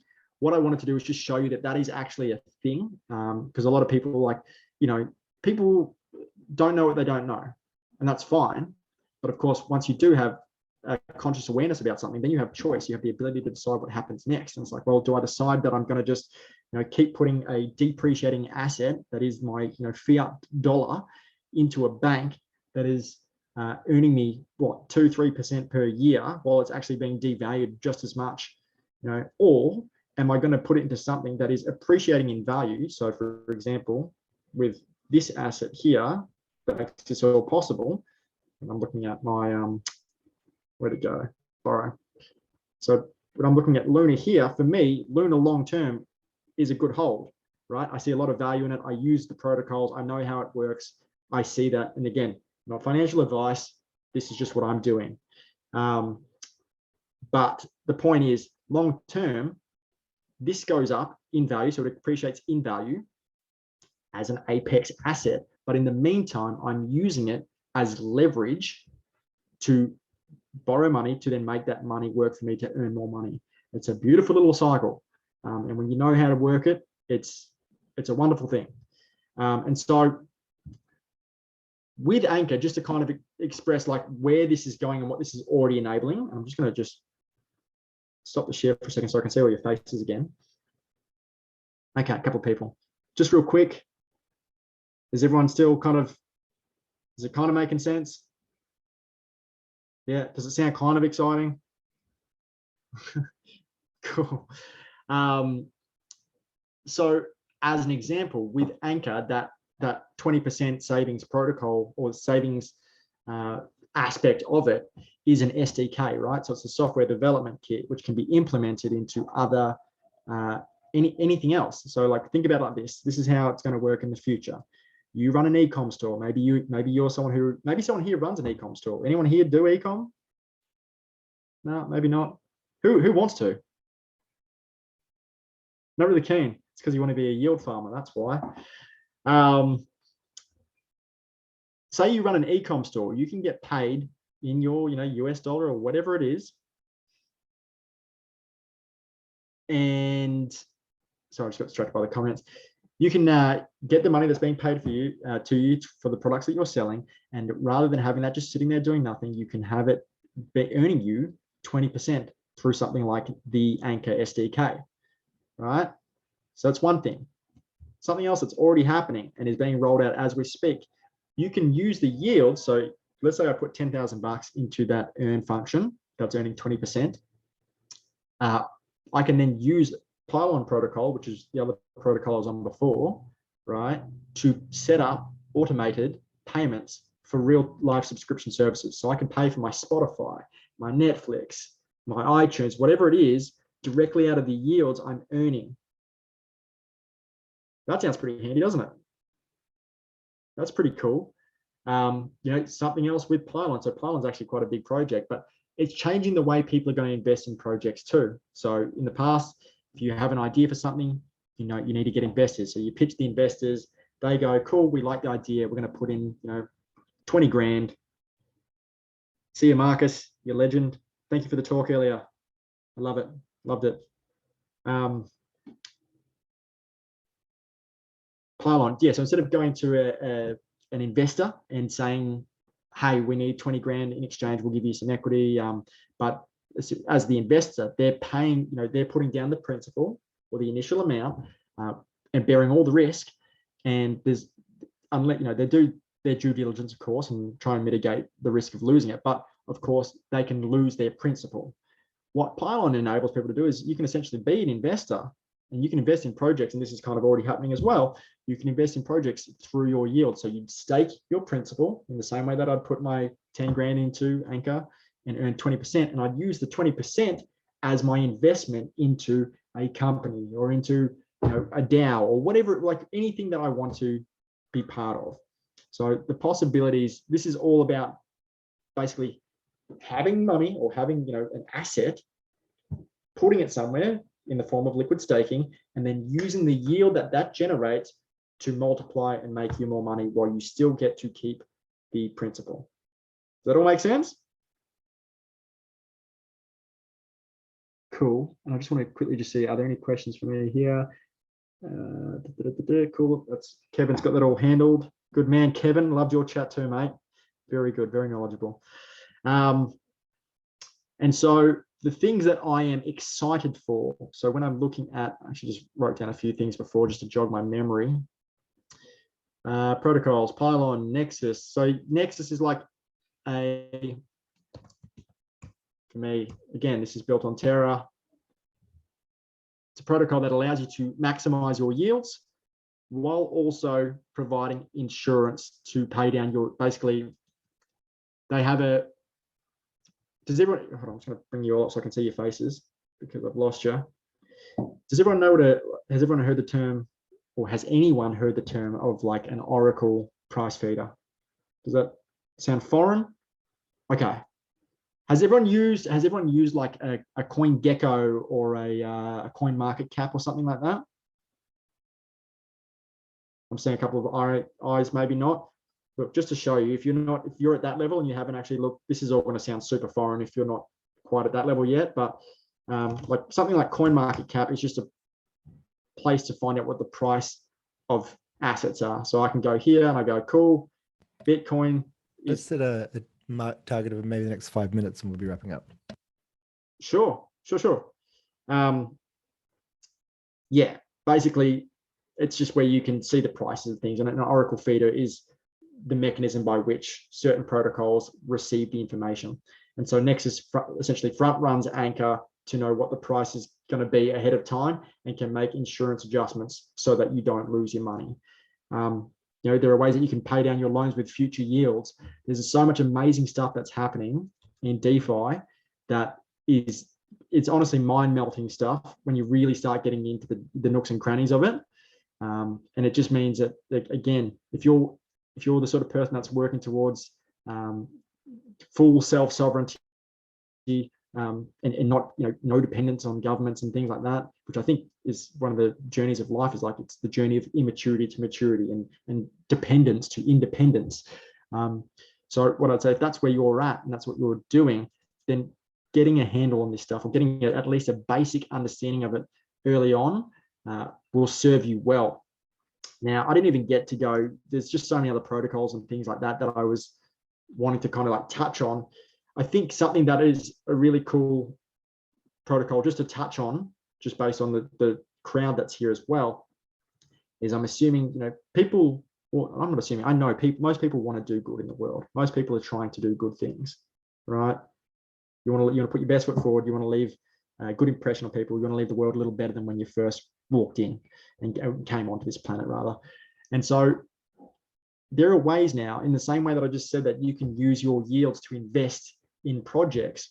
There are protocols like Angel Protocol, which are like charity protocols, where you can essentially, there will be a vault that over time accumulates with a principal amount, and the interest that's earned on that. So say it's a 20% interest, or say there are some other activities happening back in the background that, you know, compound that or make it greater. Those rewards in interest are paid out to the charities. So essentially what you're setting up are perpetual charities, you know, donate once and it gives forever type of thing. This sort of stuff is available. This is happening now. Like we're in it. We're here. We've arrived. This is the vanguard. You know, some people get it. Eventually, you won't have a choice. The question is for me, when I'm talking to people and I'm having these conversations, like, you know, do you want to be the laggard who's like, oh, cool, I'm going to get a smartphone in 2017 and try and figure out how to use something without buttons while everyone else has been using it since 2006, you know? Anyway, there's my rant. Love it. Yeah, cool. So that's my rant. Any questions?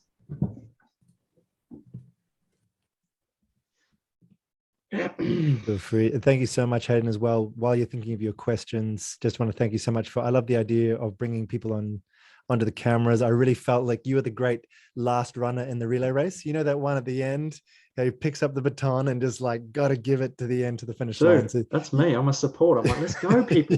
Let's go. Do this. I loved it. Thank you so much. So, totally. And those who are here still on the marathon with us, just want to put as much value as we can. Ask your questions, and then I'll answer some of the questions. There was some questioning about where to from here. So I'll wrap up with that at the end. But in the meantime, questions for Hayden.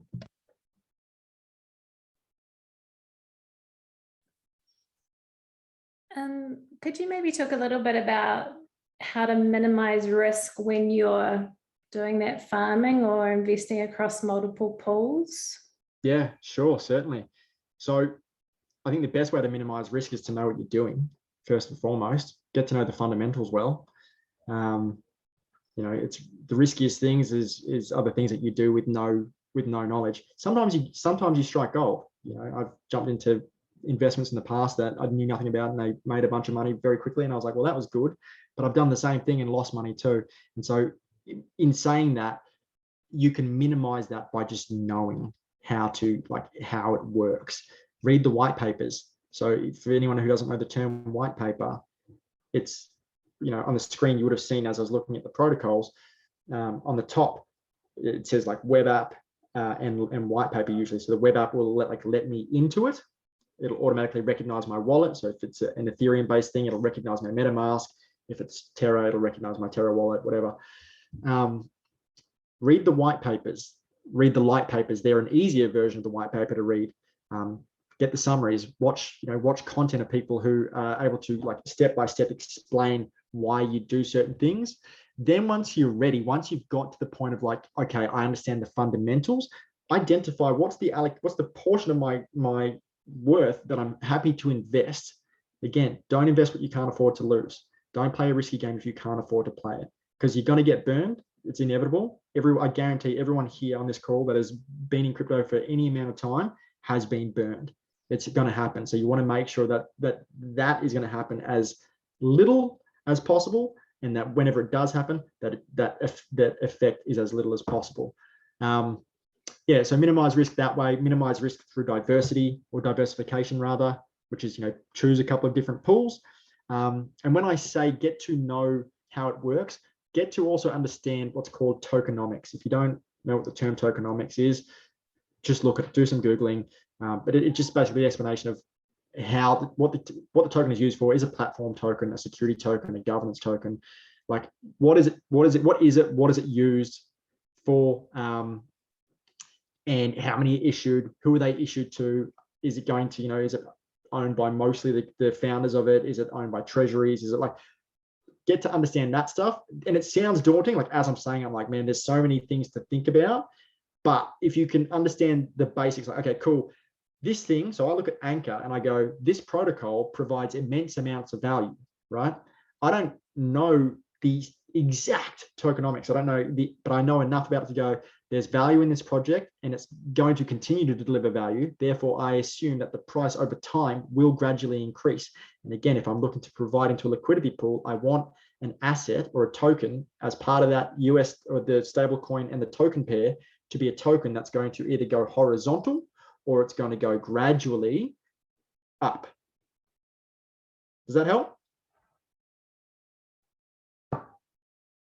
Cool. Yeah. One thing I wanted to add on to, as far as value, of course, when we're talking about risk, volatility, it's all about the fear of losing and the hope of gaining. But one key point that was brought up earlier is not always pegging or pairing or comparing crypto to fiat currency. It's like, oh no, I put in money and I've got 5 DOT. It was worth this and now it's worth this. You've still got 5 DOT. You've still got 580. You've still got 5 Bitcoin, ETH, whatever it is. And so just really starting to unpair or detach and hopefully we don't have to go back, as more and more of our businesses and more of our exchanges in a community can be done in crypto, we don't always have to ramp back into fiat currency. So just remember that, and don't, get victim of the FUD or the fear, and then selling, buy at the top, sell at the bottom is the opposite of what you want to do. You want to buy at the bottom, sell at the top if you are going to take profits. That's another thing we didn't mention today. There's so much we haven't, but take profits on the way up. There is hodling, you just simply hold on for dear life and you're just like, we're just going to go all the way. That's cool. And you'll probably end up somewhere better than you were.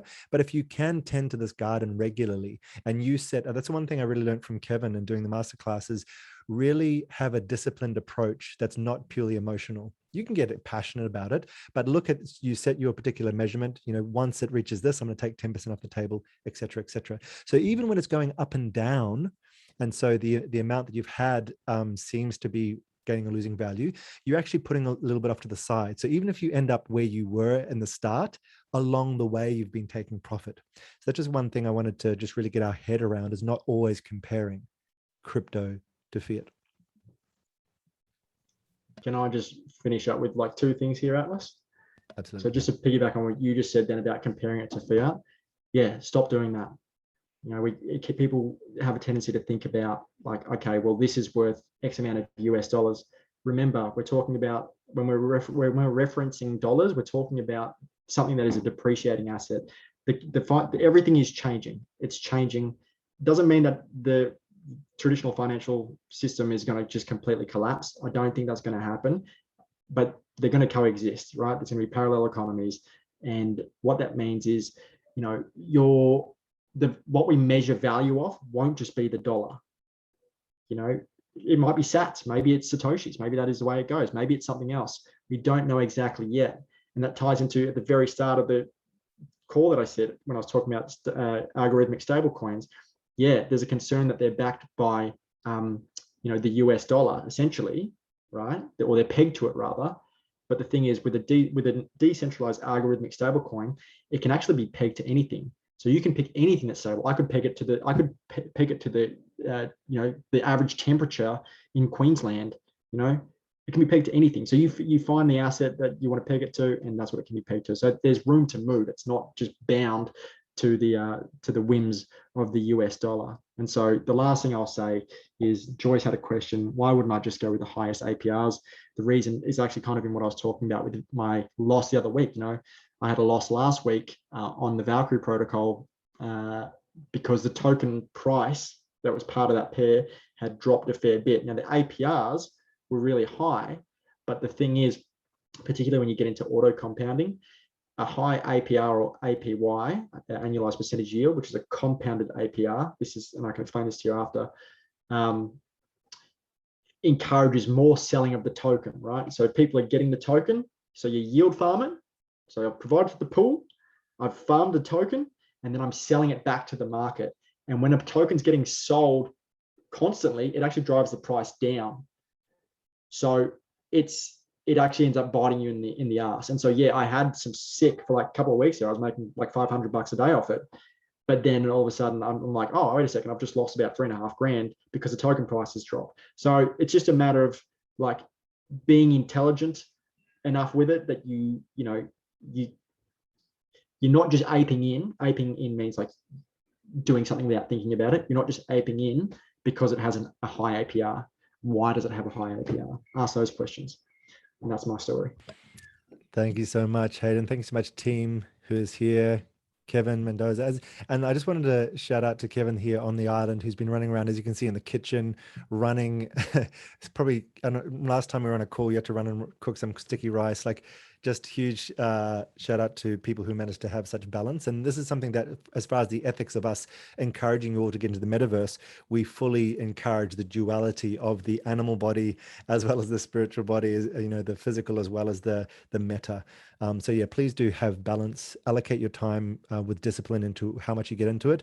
And I also understand the exciting, almost addictive nature of this stuff. I mean, I spent way too much time on the computer in the last few months, just getting my head into it. But I'm really glad that we can pour this back as value into the community now. So I'm going to wrap up now in the next minute or so, probably a bit longer than that, just with some summary of a few things that was said here. Also opening the floor to any last minute questions, or also Kevin, if you had anything that you wanted to add as well. Huge respect for any of your insight that you can give us today.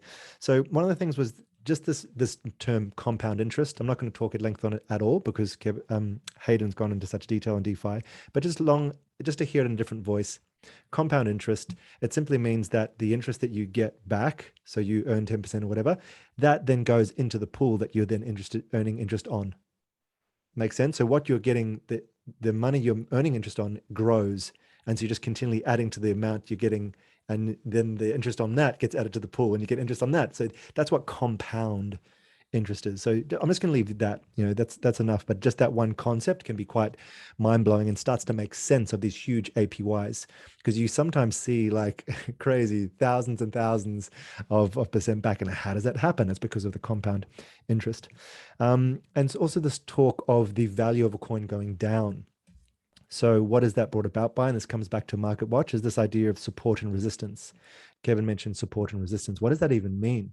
And you'll really see it. It's quite a pattern-based organism, and it's based on people and behavior and psychology. And you'll see it's almost like an invisible ceiling. It goes, I'm going to make, oh, I can't. No, I'm going to make it, oh, I can't. What is that? That's a resistance. What is that magic? How is this happening?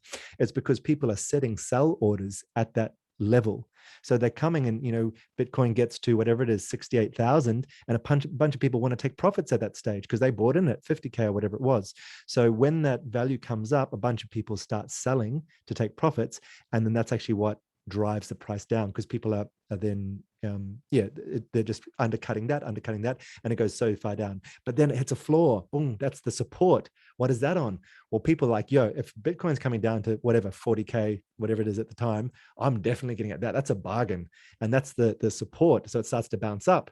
And this is where you start to see that support, boing, and resistance down, support up, resistance down.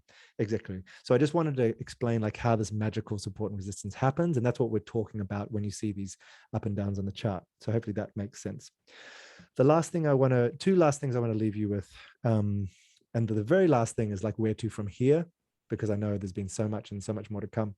Hey, Kjartan, the person who just waved in the background, he'll actually be on Twitch on Monday talking about mindset, which is such a huge important thing, the psychology of how to get through the FOMO and the FUD. So yeah, we've got lots of value to come after this webinar. But I like systems. I like a simple 1, 2, 3, 4 I can tick off, especially as like trainer wheels in the beginning. So like, how do I assess things? This is how I would assess something. I would say, why? Why is this project in existence? And that does take a lot of research. So you have to understand what the technology is doing. And this is not just speculation, because it does actually have a functional value. And so you go, well, why is this project in existence? Then you say, well, what is it doing to achieve that why? And if it's based on technology that's proving itself, And this is where you come back a few months later and see, is it actually delivering on its roadmap? Are they actually doing what they said? Because there's a lot of pie in the sky with initial kind of offerings. We say, we're going to solve the world. And then say, well, are you actually delivering on that? That's why a lot time in the game is really important. So come back and see what they're doing. And is it proving? And there's some which will obviously have more adoption. Then you ask yourself, who are the people behind this? Have they done something before? Have they been around a long time? The second layer of who is the community. Does it have an active, Discord channel or Telegram? And those are the two key touch points that the who of the community will be involved in. And that becomes increasingly important when it becomes a DAO, because that who ends up being the people who are actually running it, because of governance. They actually start to decide, as Hayden showed there with the votes, does this go ahead? That's due to the holders who have stake, who have actually the power to actually guide how these things are going. And this is why you have a look at two different aspects, which is technical analysis and the fundamentals. Do you fundamentally believe in what this is doing, who is doing it, why they're doing it? That's really good to be in. And some of these things you might really like. Then the technical analysis is the cold, hard facts. And Kev's really good at this. Unemotional, like, is it doing well per the patterns on the support and resistance? Where are we at in the market? Therefore, do I stay in, do I take profit? And that's not based on, that's kind of like the ghost in the machine. You separate out from all of the fundamentals and you just go cold, hard facts. How is this music playing right now? And I think both of those are so important. So hopefully that's like a checklist you can look at, is like why they're doing it, what they're doing, who is doing it, both the team and the community, and then look at the technical, start getting used to charts, and then also listen to the whispers. As there's a few different sayings that we say, which is buy the rumors, sell the news. Keep your ear to the ground. Where are the rumors? They're happening in Twitter spaces. If you don't have a Twitter account, please do. If you didn't get anything else from today, but you started Twitter, it's not antiquated. It is like the only platform in crypto. So please get a Twitter, go to Twitter spaces. It's taken over Clubhouse. And every day there's people just chatting. That's where the rumors happen. That's where we know that what they call the alpha leaks. Alpha is like the info that's ahead of the game. So just find out what the community is doing. And then if it's starting to die, if you believe in the technology, don't abandon ship, because we're doing this together. So there's a couple little how-tos. Hope that's helpful. I know there's been so much value. You're all going to get a recording from this. I'm going to send it out on Monday. It's going to be coupled with the AMA, which happened last week, which is the Ask Me Anything. It's also coupled by a tutorial on starting a MetaMask wallet. So thank you so much, Joyce, for putting that together, part of the team here at Crypto Collective. And there'll be a few bonuses as well. Something that's in this book, which I'll talk about tomorrow, but we're creating some NFTs as well. So yeah, plenty of exciting things happening. But as far as where to from here, look, every day I'm going to be showing up on Twitch. We're going to be covering a lot of different areas. We're going to be covering charts. We're going to be covering NFTs, virtual real estate in the metaverse, more on DeFi, a lot of stuff. And also fun. We're going to be playing play-to-earn blockchain games as well. We're going to be creating art, and we're going to be minting NFTs. So that's every day. And beyond that, a key thing that I'm working on with the Crypto Collective is actually to put together online courses. So what you guys have been a witness to here is a big rummage of a bunch of people getting together. We respect each other from the industry, and we're like, let's just talk at them really quickly and put as much value as we can in 2 days. I know it's a lot, and there is going to be refinement of this content, and there's so much content that Kev and the Crypto Collective have created over the years. He's run a whole masterclass. He's run a free webinar as well about a year ago. You can have access to that whole webinar if you just join the Crypto Collective Discord. So I'll make sure I send that link out to you as well. And that's free, and it's available to you.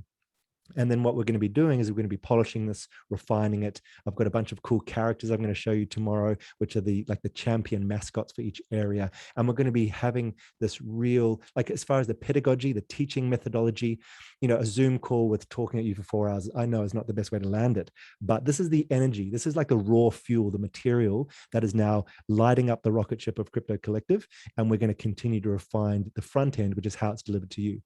So I just want to thank you for being here, to be in this ruck, in this playing field on the front, Pioneer. And the fact that you're here shows me that, you're willing to show up. You're willing to be on the front bleeding edge. And to be honest, that's all it takes. And please just keep showing up. It's literally through exposure. That which does not make sense will come into focus by hearing it enough times and just getting a sense of how this beast works. And this beast is made up of all of us. So hopefully that makes sense. Any closing words from anyone is welcome. And like I said, make sure you check the email address that your PayPal is attached to, because that's how I'm going to find you.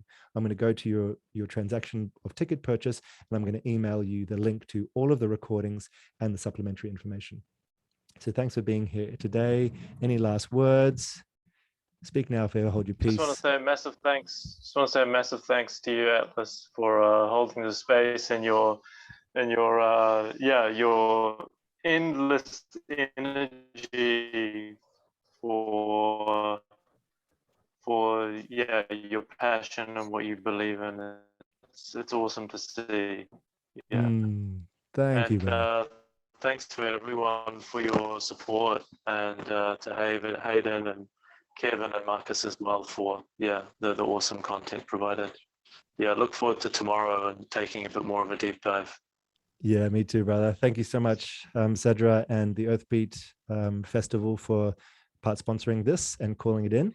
So that's it, ladies and gentlemen, and all creatures, freaks in between. We are the Human Collective, and we are doing this. We now have our hands on the wheel, and there's many hands, and it's important that we take responsibility. So, of course, none of this was financial advice. This was just edutainment. We're just having a good, fun game and getting rich along the way. But do your own research. You are sovereign. You are free.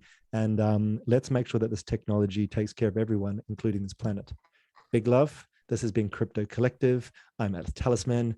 Thank you for playing. Thank you, everyone. Big love. Bye.